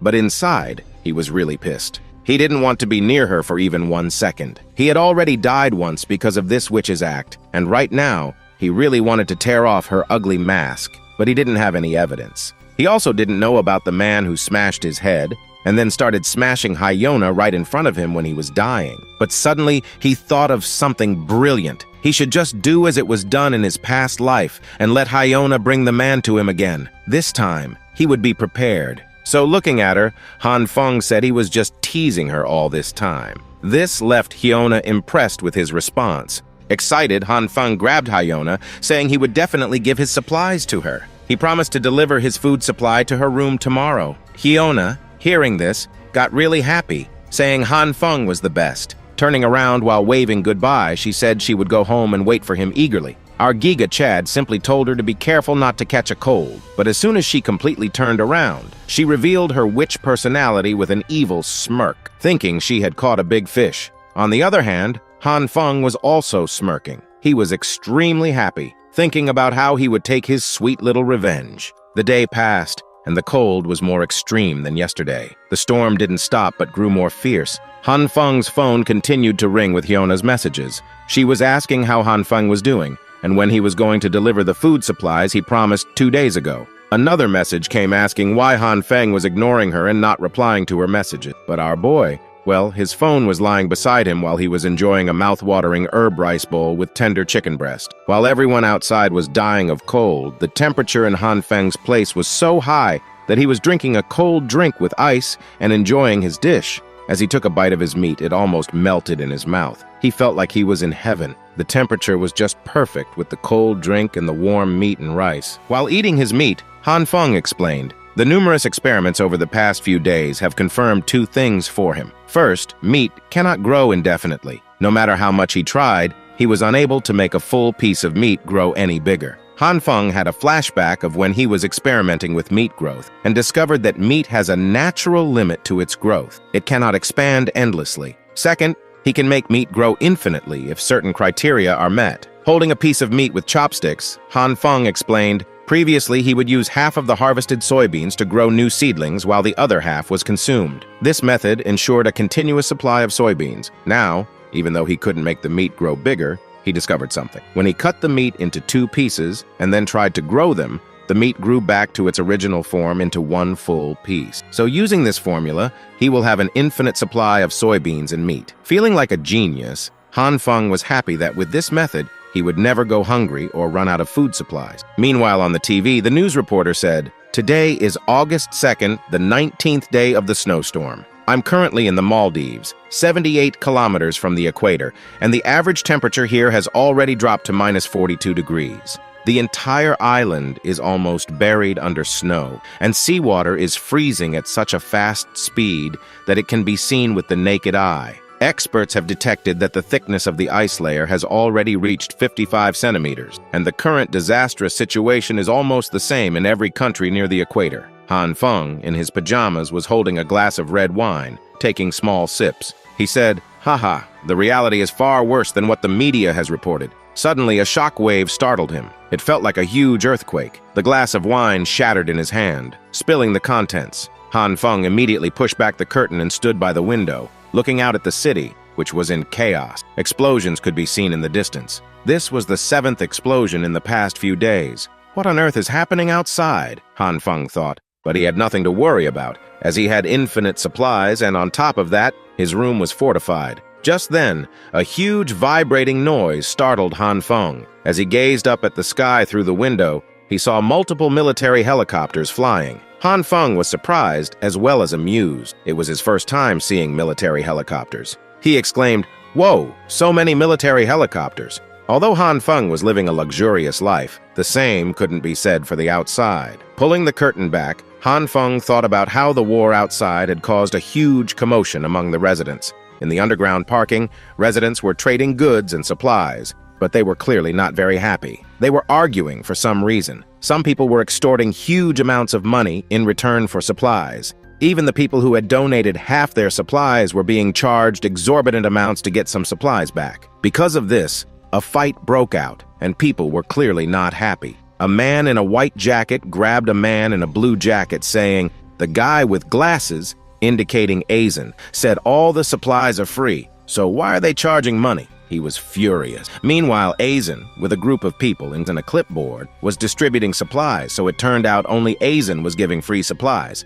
And some people taking advantage of this situation was selling their own supplies on high price. On the other hand, Han Feng also decided to come down. Although he was wearing the warmest coat, the cold air was enough to make him sneeze. It wasn't more than a few minutes after he came down that he started to look visibly cold, with a runny nose and chattering teeth. He exclaimed, "It's way too cold." As he walked further, he saw a line of people waiting for supplies. Han Feng thought, if it weren't for the need to gather information, he wouldn't have come down here. In the background, people were shouting, "Don't cut in line!" And who cut in line? They were just too panicked and furious. Han Feng recalled, before he was reborn, there was already violence happening in this district. If he is not mistaken, it had something to do with these people. He remembered chaotic scenes of people fighting. But the strange thing was they were really distributing supplies, not cheating the residents out of them. What's going on here? He wondered. Han Feng decided to find out the real situation first. The panel showed a view of the chaotic distribution area from above, with people gathered around piles of supplies. As Han Feng walked through the crowded area in the underground parking lot, he thought, there are so many people in need. He looked towards a distribution point. A person in the line said he handed over several boxes of supplies at the beginning, and now he only get this much food. But Aizen, with a polite tone, explained, everyone gets an equal share. The fat man, frustrated, held out some supplies and exclaimed, "Give me back the supplies I donated." But Aizen, still polite and smiling, replied, he is sorry, but he can't return the supplies. Aizen continued, saying, the disaster is ongoing, and he hoped the fatso think of the bigger picture. The frustrated man responded, who knows how long this disaster will last? And he just want my supplies back. But at this point, people already saw Aizen as their savior. People in the crowd reacted to the frustrated man, saying, stop causing trouble. Aizen said you will be compensated. Don't he have any trust in him? Another added, have some shame. He just want more supplies. The crowd grew more agitated. Someone yelled for the man to take his share and leave since everyone was waiting for food. Another voice told him not to embarrass himself because supplies given out wouldn't be returned. And finally, someone shouted, hurry up, you pig! Han Feng observed the scene with a slight smirk, thinking, given the current situation, there's no way they'll let you take the supplies back. He continued to watch the crowd, thinking, those who put themselves on a moral high ground and criticize those who donate more, they really have no shame. Just then, another voice agreed with Han Feng, saying they really had no shame. It was none other than Brother Li. Brother Li, with a tired expression, had raised his hand and greeted Han Feng. Han Feng had responded with a smile, remarking how it had been a long time since they had last seen each other. Brother Lee had laughed, mentioning that he was still surviving. Brother Lee had said he was feeling a bit weak and anxious. Han Feng had asked if he was really okay with that. Brother Lee had explained that he had been surviving on water and minimal food for the past few days. His stomach had grumbled loudly, and Han Feng, hearing this, had been shocked. Han Feng had asked if he really had no supplies left since the other day. Brother Lee had told him he collected a large amount of supplies.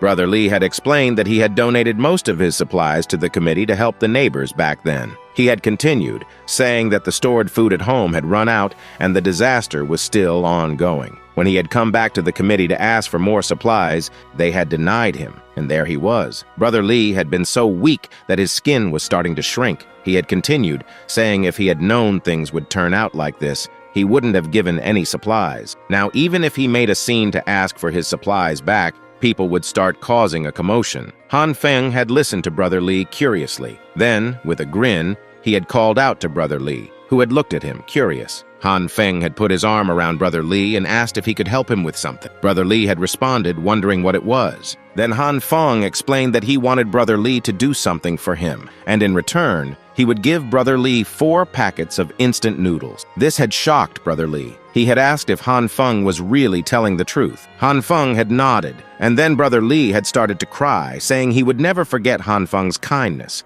Han Feng had reassured him, saying there was no need to be so polite between brothers.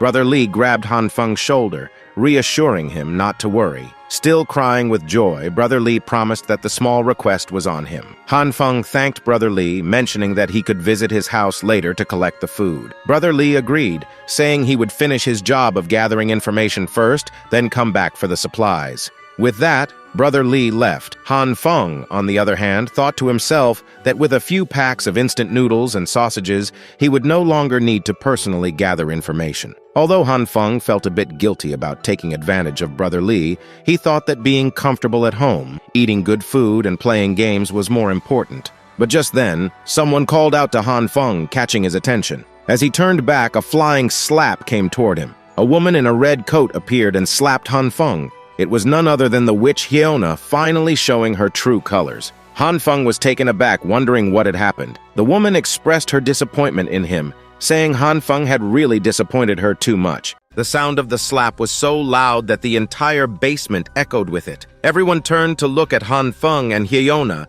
who was shouting and scolding him, demanding to know why he wasn't replying to her messages and why he was ignoring her. Han Feng, on the other hand, was still in shock, his cheeks burning red. The sound of the slap echoed in his ears as he tried to control the swelling on his face, thinking, did this bitch really just slap me in front of everyone? He hadn't even settled the score from his previous life, and now, in this life too, she had slapped him in front of everyone. Han Feng had only wanted to make Yahello suffer a little, to make her crave food, but he hadn't anticipated that this witch would show her true colors so soon and slap him in front of everyone. Han Feng was furious, his anger so intense that veins started to pop on his face. With a deep voice, he thought to himself, I will make this bitch suffer such a horrible death that even her soul will beg me to kill her. Meanwhile, Yahello continued to scold Han Feng, asking if he had gone deaf or if he had lost his mind. Han Feng just stood there in silent rage, saying nothing. He took a deep breath to calm himself, then with a dead serious and arrogant expression,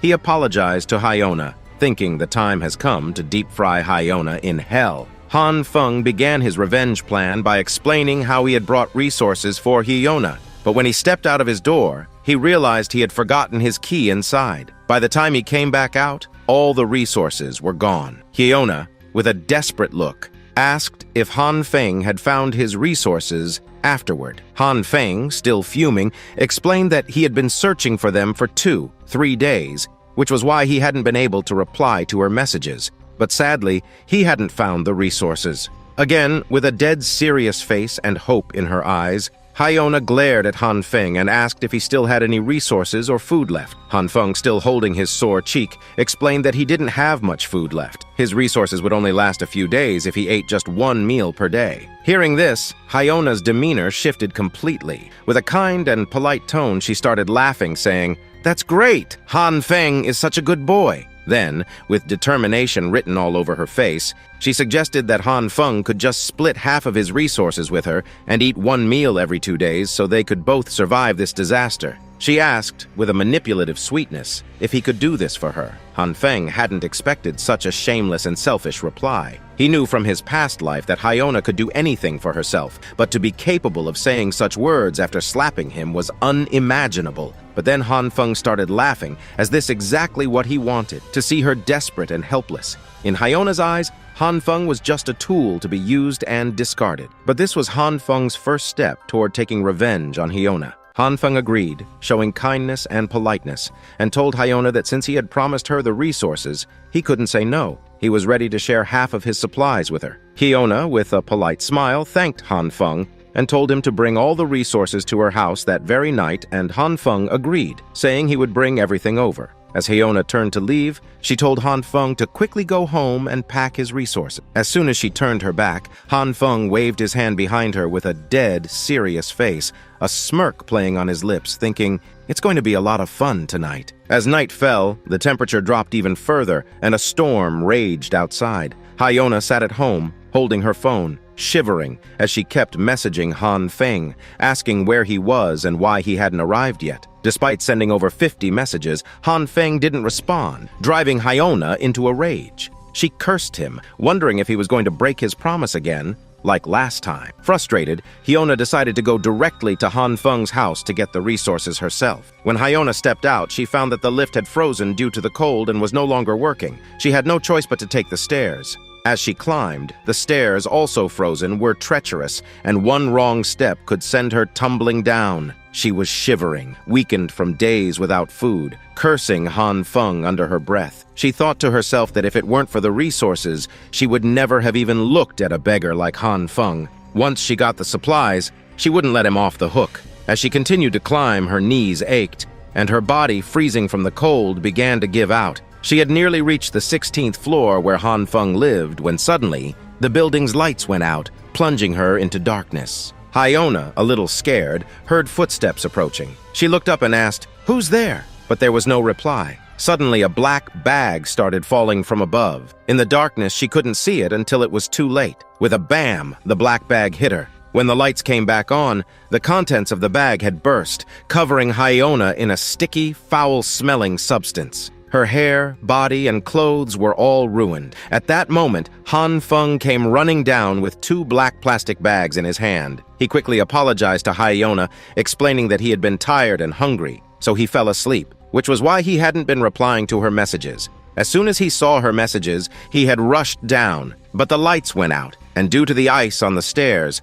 the bag slipped from his hands and fell on her. Hyona, furious, accused him of being incompetent, calling him a pig for not being able to handle a simple task. She thought the flour in the bag was the only resource Han Feng had brought for her, and that now, with it ruined, he was useless to her. The plastic bag had stuck to her body, and she struggled to peel it off, all while Han Feng watched, smirking in satisfaction. It was then revealed that this plastic poop attack was something Han Feng had specially prepared for her. The bag had contained rotten flour mixed with his pee. Han Feng moved on to his next plan. He told Hyona that the flour wasn't the only resource. There were more supplies in the 2 small plastic bags he had brought. Curiosity piqued, Hyona eagerly took the bags from Han Feng. But when she opened them, she found that all the food inside was nearly expired or rotten, covered in mold. The food was unrecognizable. The tomatoes and fruits were rotten, and the meat was half-eaten and reeking. Hyona, disgusted, picked up Han Feng's meat, but it was so rotten that a sticky liquid oozed from it. She asked if the food was even edible, but Han Feng, enjoying every moment, controlled his laughter and told her it was all he had left, and he had to ration it carefully to keep it in stock. With a serious expression,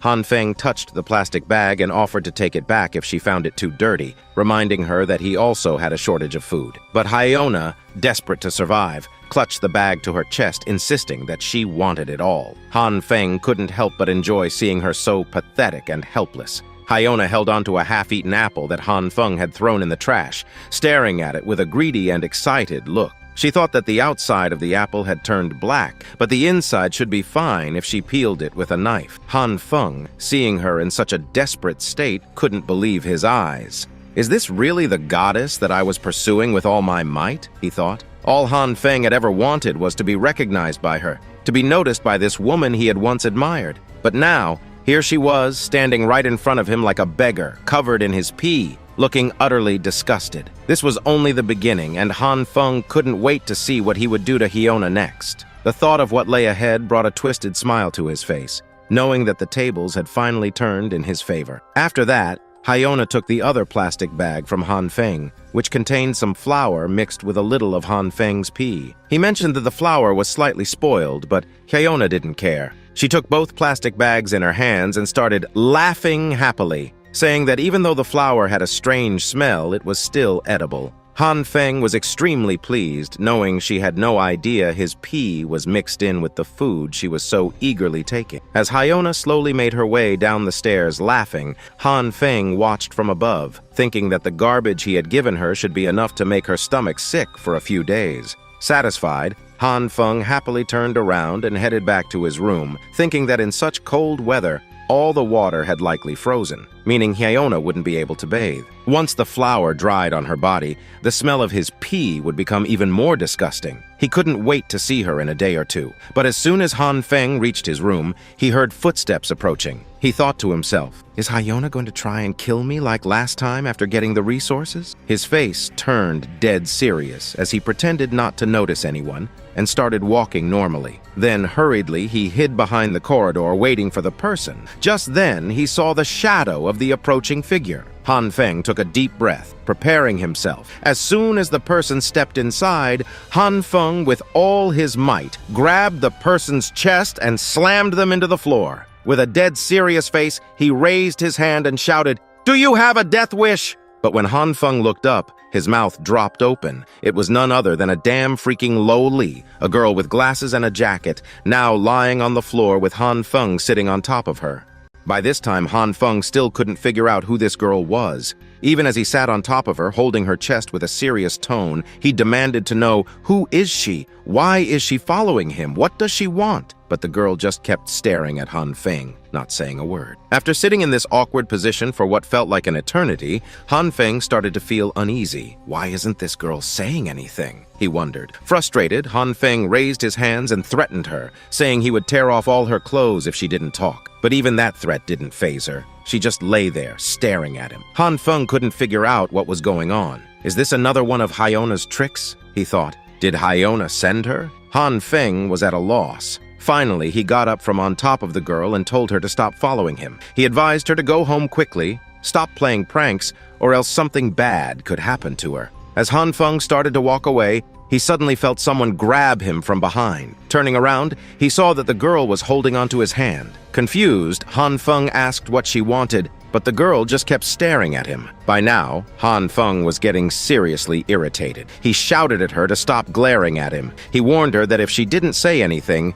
he would leave. Finally, the girl made a move. She lifted her right hand, turned around, and tried to pull Han Feng along. But she was so small that she barely had the strength to move him, her whole body shaking with the effort. Han Feng realized that the girl might be mute. It seemed like she wanted him to follow her. He asked if that was what she wanted, and the girl nodded her head. Suspicious but intrigued, Han Feng decided to follow her. After a while, they arrived at the girl's house. As soon as they stepped inside, Han Feng's mouth dropped open. The place was surrounded by heaters, making it hot and warm. The house was huge, with multiple generators running, keeping the lights on. Han Feng looked around, amazed at the setup. He wondered aloud if she had prepared all this in advance to survive the ice apocalypse. The girl nodded again, still silent. Han Feng was stunned. He asked her if she somehow knew that the ice apocalypse was coming, and once more the girl nodded. Finally, the girl took off her jacket and spoke her first words. Calculated result, Ice Aid. Han Feng didn't understand. The girl then picked up a massive 69-inch iPad Pro Lolly edition and showed him a chat from a mysterious person who had warned everyone about the coming Ice Aid. Han Feng's eyes widened in realization. This girl was the same mysterious figure who had messaged the group chat about the world ending. Surprised, Han Feng wondered if she had somehow regressed. just like him. He couldn't ask her directly, but he did ask how she knew the Ice Age was coming. Instead of answering, the girl simply pointed to a screen. Han Feng turned and saw a video of himself on the screen. The girl had installed CCTV cameras throughout the building, and the footage showed Han Feng carrying a ton of resources up to his apartment. Another video showed him transporting oil and fuel for his generator. And finally, one clip featured him bringing a big gun from Brother Lee to his house. Han Feng was shocked and bewildered, realizing that she had been monitoring him all along. Before he could say anything, the girl began to strip naked slowly. Han Feng's heart nearly stopped as she removed her top. Damn, he thought, she's cute. Waifu material for sure. But then he quickly snapped out of it, shouting, "Why are you suddenly stripping? I don't want to smash small kids." But it turned out to be a misunderstanding. The girl simply muttered, "Hot!" explaining that she was taking off her clothes because of the heat. Han Feng, still flustered, shouted, "How can you change in front of a stranger? At least keep your pants on!" The scene shifted, and the girl was now fully dressed again, sitting by her laptop. Han Feng, sitting on the sofa, wondered just where he had gotten himself stuck. Even after some time, the girl still hadn't spoken much, leaving Han Feng to summarize what he had learned. He figured that she had been suspicious of him because of how he was slowly accumulating resources. She must have calculated that a snowstorm was coming and monitored him to see if there was any chance of cooperation. The girl shook her head in response, making it clear that she wasn't good with words. Suddenly, she started crawling toward Han Feng, getting dangerously close to his little PP. She stared intently at his meat, and Han Feng began to blush, staring at her butt, shouting in his mind, "Hey, hey, hey, what are you doing?" He even considered, should I smash her? But what he feared didn't happen. Instead, the girl pulled out a generator from beside the sofa, bringing it in front of Han Feng. She gestured for him to teach her how to use it. Han Feng's fun was ruined, and with a bit of shyness, he taught her how to operate the generator, explaining the meaning of each button, how to put fuel in, and how to start it. But the girl's questions didn't stop there. She pointed toward the fridge next. Han Feng went over and found a water heater and purifier. He also explained how to use them, which buttons to press for hot water, and how to shut the machines down. As Han Feng looked around, he noticed a lot of raw meat, fish, and other food just lying on the floor. Shouting, he told her that all the food needed to be kept in the fridge, otherwise it would spoil in the heat. What the hell was she doing? He wondered. The girl just stood there, shaking her head. Han Feng realized the whole house was a mess. He went to the kitchen and taught her how to connect the gas stove properly, warning her that if it wasn't done right,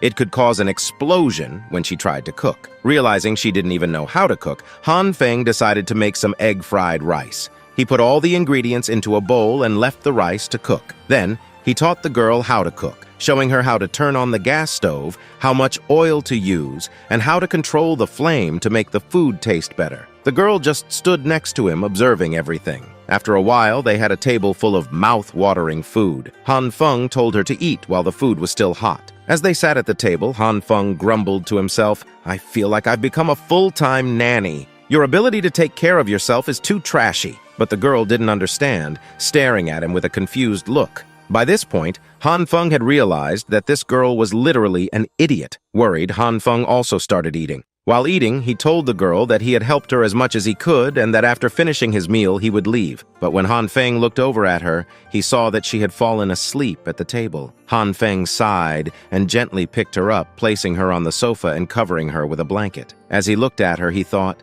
"It feels like she's my own kid and I'm taking care of her." And surprisingly, that feeling wasn't bad at all. The next day, someone rang the doorbell of Han Feng's house. Still half asleep, he opened the door and found the same lolly girl standing there. She had brought a lot of return gifts for Han Feng, including water, food, meat, and other resources.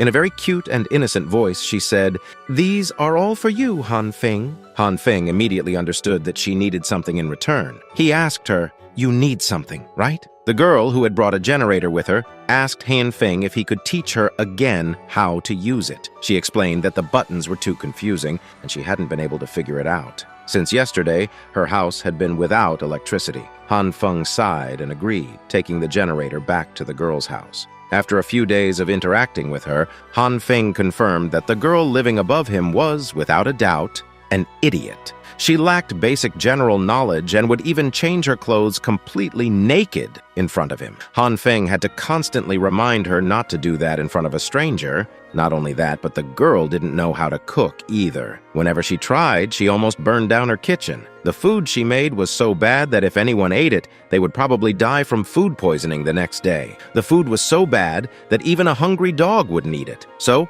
Han Feng had to cook again. While they were eating, Han Feng, curious, asked the girl what her name was. She looked at him with a serious face and replied, "My name is True Eye of the Evil King." Hearing this, Han Feng paused for a moment before saying, "Just pretend I didn't ask."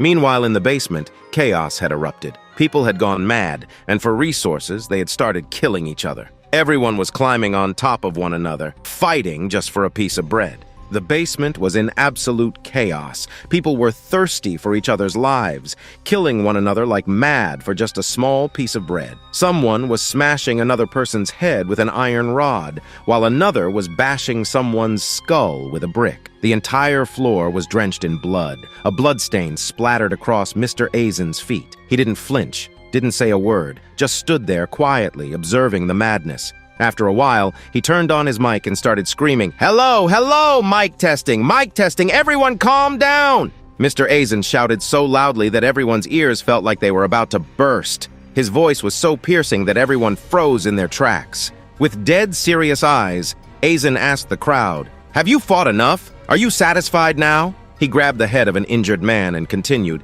"You're fighting like crazy over a small piece of bread, ready to kill for it. Don't you find this ridiculous?" The guy with broken glasses, bleeding from a cut on his forehead, said it was all Aizen's fault. He reminded everyone that it was Aizen who had suggested pooling all their food together so that everyone could get an equal share. But that plan had backfired, and now, instead of having enough food to last a month, he could barely get a single pack of instant ramen a day, if that. The man with the broken nose joined in, saying he too had donated a lot of food, but now he had nothing left. He blamed Aizen for the mess, and the crowd began to agree. They were ready to beat Aizen to a pulp. Mr. Aizen, staying calm, explained that his plan was perfect, but it was ruined because only a few people had donated their resources. He pointed out that in the entire building, many people still had an abundance of resources, but were refusing to donate. And not only were they hoarding, but they were also taking advantage of the crisis, selling small pieces of bread for tens of thousands of dollars. Aizen picked up a piece of bread, crumbled it in his hand, and threw it to the ground. "This piece of bread used to cost just a few dollars," he said, his voice dripping with disdain. "But now, because of those who have a bit of resources, the price has skyrocketed, and people like you, who worked hard all your lives, have spent all your money on this cheap food. So what happens when this apocalypse ends? You'll be left with nothing, while those rich bastards will have gotten richer." As Aizen continued his speech, the crowd started to calm down, their fury turning into a simmering resentment. Aizen was brainwashing them, turning their anger from each other towards those hoarding resources. "If you want to fight," Aizen shouted, "then pick up your weapons and go after those rich people. They're the ones taking advantage of this disaster." The crowd began to rally around Aizen's words, agreeing that it wasn't fair. "Why should we starve while they get rich?" they shouted, their voices filled with anger and determination. They started planning how they would storm the homes of the wealthy residents, take their resources, and leave them with nothing. Aizen, watching from a distance, smirked. His plan was working. These people would do all the dirty work, and he would get his share of the spoils for free. Aizen knew he had them exactly where he wanted them. Meanwhile, Brother Lee, who had been in the crowd, was shocked by what he was witnessing. He quickly pulled out his phone and started messaging Han Feng. Han Feng had told Brother Lee to inform him immediately if anything suspicious happened in the basement. The whole building was slowly starting to freeze, but Han Feng was peacefully sleeping, reading hentai manga. Han Feng was suddenly jolted awake by his phone ringing. Groggily, he saw Brother Lee's frantic messages explaining that a huge mess had unfolded in the basement. The people had gone crazy, armed themselves, and were planning to raid the homes of those with resources. Mr. Aizen had stirred them up, uniting them to loot the rich residents. Han Feng's eyes widened in shock. He realized that these crazed people might come for his house. Without a moment's delay, he locked the door, closed all the windows, and pulled down thick curtains. As he did so, he thought to himself, "I didn't think things would escalate like this." For such a situation, Han Feng had stored a machine gun and a sniper rifle in his house. He didn't want to use them on humans, but if it came down to it, he would defend himself at any cost. He imagined his starving, crazed neighbors standing at his door. Could he really bring himself to shoot them? But now wasn't the time for such thoughts. Han Feng hurried to his storeroom, grabbing 2 gas cans and a bunch of wires. He quickly set up a mini-bomb at his door and electrified the entire entrance. If anyone tried to force their way in, the door would explode, taking out everyone nearby. Just then, the lights in the building suddenly went out. Han Feng peered through the curtains and realized that the power had gone out in all the surrounding buildings as well. Panic started to spread as people began screaming. Why did the lights go out? Han Feng knew this wasn't just a temporary blackout. This is it, he thought. The power grid had been struggling under the constant demand for heat, and now it had finally failed. In such a bitter cold, fixing the power would be impossible. Han Feng slowly made his way to the generator, poured in some fuel, and started it up. As the generator rumbled to life, he knew that once everyone realized the power wasn't coming back, they would panic even more. And in that panic, the situation would spiral into even worse chaos. That is when the real hell will begun. Meanwhile, we jump back 30 minutes. And who do we find? Hyona, sitting in a warm room, slurping instant noodles like a street dog. A rich man's voice echoed, reminding her that he had promised in the group chat to buy all resources at 50 times the market price. This rich mafia-looking man with a cigar in hand bragged about how he had spent $500,000 to stockpile everything. Not only that, but he had sold off all his previous resources at a huge profit, making a fortune. Now, he had so much money that he could live comfortably without working another day in his life. But Hyona didn't care about his boasting. She was focused on stuffing her face with food, acting like a leech. The rich man, smirking, grabbed her cheeks and asked if choosing him had been the right decision. Hyona, ever the opportunist, smiled sweetly, agreeing without hesitation. The rich man, still smirking, knew exactly what kind of person Hyona was, but he didn't care. All he wanted was to smash her. He thought to himself, as long as he had resources, he could do whatever he wanted with her. The atmosphere was heating up, and the rich man was planning exactly how he would enjoy his time with Hyona. But suddenly there was a loud bang on the door. Voices outside shouted that they had searched all the rooms on this floor, and only this one was left. The rich man, confused and a bit panicked, got up from his seat and went to the door. He muttered about who would dare disturb him at this hour. As he reached the door, he heard more shouting from outside, demanding tools to break it down. The door shook violently as the people outside tried to force it open, pushing the rich man back. He was now standing there, terrified, unsure of what to do. Outside, the shadowy figures of people wielding weapons loomed closer. Among them, a man holding the same weapon that had killed Han Feng in his previous life. Could it be that this shadowy figure had been the one to kill Han Feng in his past life? Or was it this rich man? The truth would be revealed soon enough.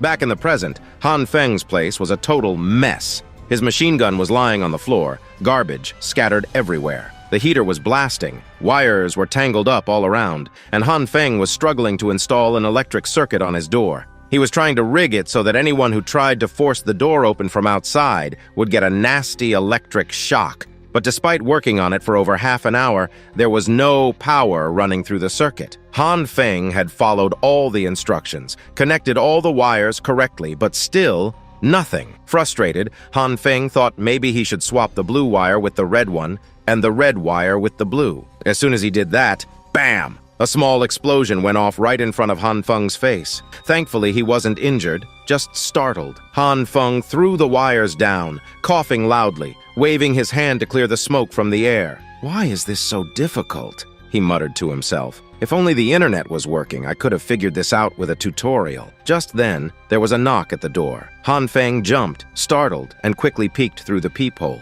All he could see was a tuft of blue hair and a small head. Who the hell is this? He wondered. But then he recognized it. It was the little loli from upstairs. Han Feng sighed and asked what she wanted, but she just looked up at him with those innocent eyes and simply said, "Help!" Han Feng was already exhausted, overwhelmed by the thought of having to deal with her again. But just as he was about to open the door, a sudden memory hit him, his past trauma. He remembered how, in his past life, Hyona had tricked him into opening the door, only to have someone attack him, hitting him on the head and dragging him out. That memory sent a chill down his spine. His hand froze on the door handle. Even though he wanted to help, his fear held him back. With a serious face, he told the girl through the door that there were mad people going around, robbing and killing everyone for their resources. He said he couldn't take the risk and that she should go back home. The girl stood there quietly, listening. After a moment, the girl didn't respond, just stood there in silence. Then, after a few minutes, there was another knock. But when Han Feng looked through the peephole again, he saw that she wasn't standing in front of the door anymore. Where did she go? He thought, a bit relieved. But soon, we see her sitting right next to Han Feng's door, shivering in the cold, trying desperately to keep herself warm. Meanwhile, voices echoed through the hallway. "We need to loot this floor fast, before anyone else shows up!" Someone shouted. The girl's eyes widened in fear as she turned to her left, hearing footsteps getting closer. 2 or 3 people were talking about how they had already ransacked the 18th floor and only a few houses were left. The footsteps got louder, and suddenly, a hand appeared at the end of the corridor, just inches from Han Feng's door. Whoosh! All those people gathered right in front of Han Feng's door. Their leader scanned the area and said, "This place doesn't look like it's been looted yet. Let's get this done quickly and get out of here." There were 4 of them, each armed, one with an iron rod, another with a hockey stick. They were standing just outside Han Feng's door, but the girl was nowhere in sight. The scene shifts, and we see Han Feng sitting inside, holding the girl close, covering her mouth so she wouldn't scream out of fear. Outside, the group started banging on the door, shouting that they were from the association and had brought supplies. "Can you please open the door?" they yelled. But Han Feng wasn't stupid. He knew that if he opened that door, it would be the end of him. He just sat there, silent,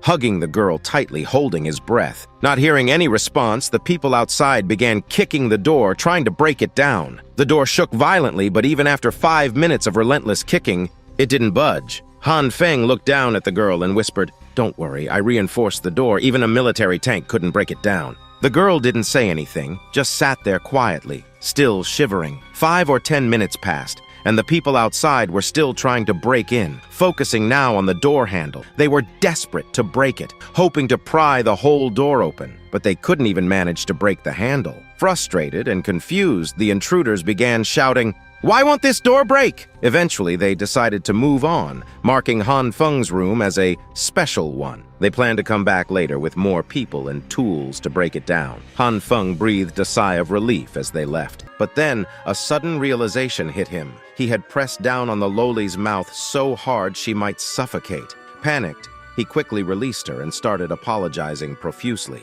He hadn't meant any harm. He just wanted to save her. But there was no wrong intention behind it. The girl, however, didn't say much. She just muttered a quiet, "Thanks." They sat there for a moment in awkward silence. After what felt like an eternity, they realized the intruders hadn't come back. Han Feng breathed a sigh of relief, but he knew this wasn't over. He knew those people might return, and he needed to be ready. He grabbed the red and blue wires again, determined to fortify the door with electricity as quickly as possible. "Next time they show up, they're getting a nasty shock," he muttered to himself. As Han Feng struggled with the wires again, he grew increasingly irritated. "Why is this so difficult?" he grumbled. Suddenly, the girl started mumbling something. Equations, physics terms like E/mc2 and voltage equals light. Stuff Han Feng didn't understand at all. Confused, he asked her, "Do you know how to do this?" The girl nodded and said it was simple. She began instructing Han Feng, explaining how to wrap the bare wire around the door handle to insulate it, connect the ground wire to the door handle, and finally turn on the power. Han Feng followed her instructions, though a bit nervous about another explosion. But when he flipped the switch, voila! The door was electrified and no blast happened. It worked! Han Feng was surprised and impressed. He asked the girl how she knew all this at such a young age. The girl just sat on the sofa, legs folded, and said something about the true eye of the evil king being able to see all the truth in the world. Han Feng rolled his eyes, realizing she was just talking nonsense again. "Just pretend I didn't ask," he muttered, taking the wires back to his toolbox. But then, the girl walked over to a closet and started pulling out a bunch of stuff. Toys, water bottles, a teddy bear, basic necessities. She spread them out on the sofa and declared, "The true eye of the evil king will reside here." Han Feng didn't take her seriously at first, just nodded along. But then, it hit him. "Wait, what did you just say? Are you kidding me? You can't stay here. You need to go back to your own home." Still covered in wires, Han Feng stumbled over to the girl, trying to reason with her. but his foot got tangled in the wires and he fell, feeling like it was all happening in slow motion. He crashed to the floor, tools, toilet paper, and slippers flying everywhere. When he opened his eyes, he noticed something strange. A purple aura was glowing from his hands. But the real surprise was that he didn't feel any pain from the fall. Somehow, the table he had crashed into had turned soft like a cloth. Han Feng was able to pick it up with his hands. It had turned into a leather-like material. Han Feng looked at the table, then back at his hands, which were still glowing with that purple aura. Is this my new ability? He wondered. Could it be that this purple light had turned the coffee table into this soft material? But it wasn't just the table. Han Feng noticed that the toolkit next to him had also turned soft and rubbery. He decided to test his power on a hammer lying on the floor. As soon as he touched it, the hammer became slimy and flexible. Han Feng couldn't help but smirk as he jiggled the slimy hammer, realizing that this purple light could make anything soft and slimy. But then he remembered he wasn't alone in the room. He looked up, suddenly realizing that the girl was staring at him with curious eyes. Shit! I fucked up! And the girl just kept staring. And this is where the episode ends. Write next part in the comments if you want the next part fast, and make sure to hit that 5,000 likes. Goodbye. Ik dan.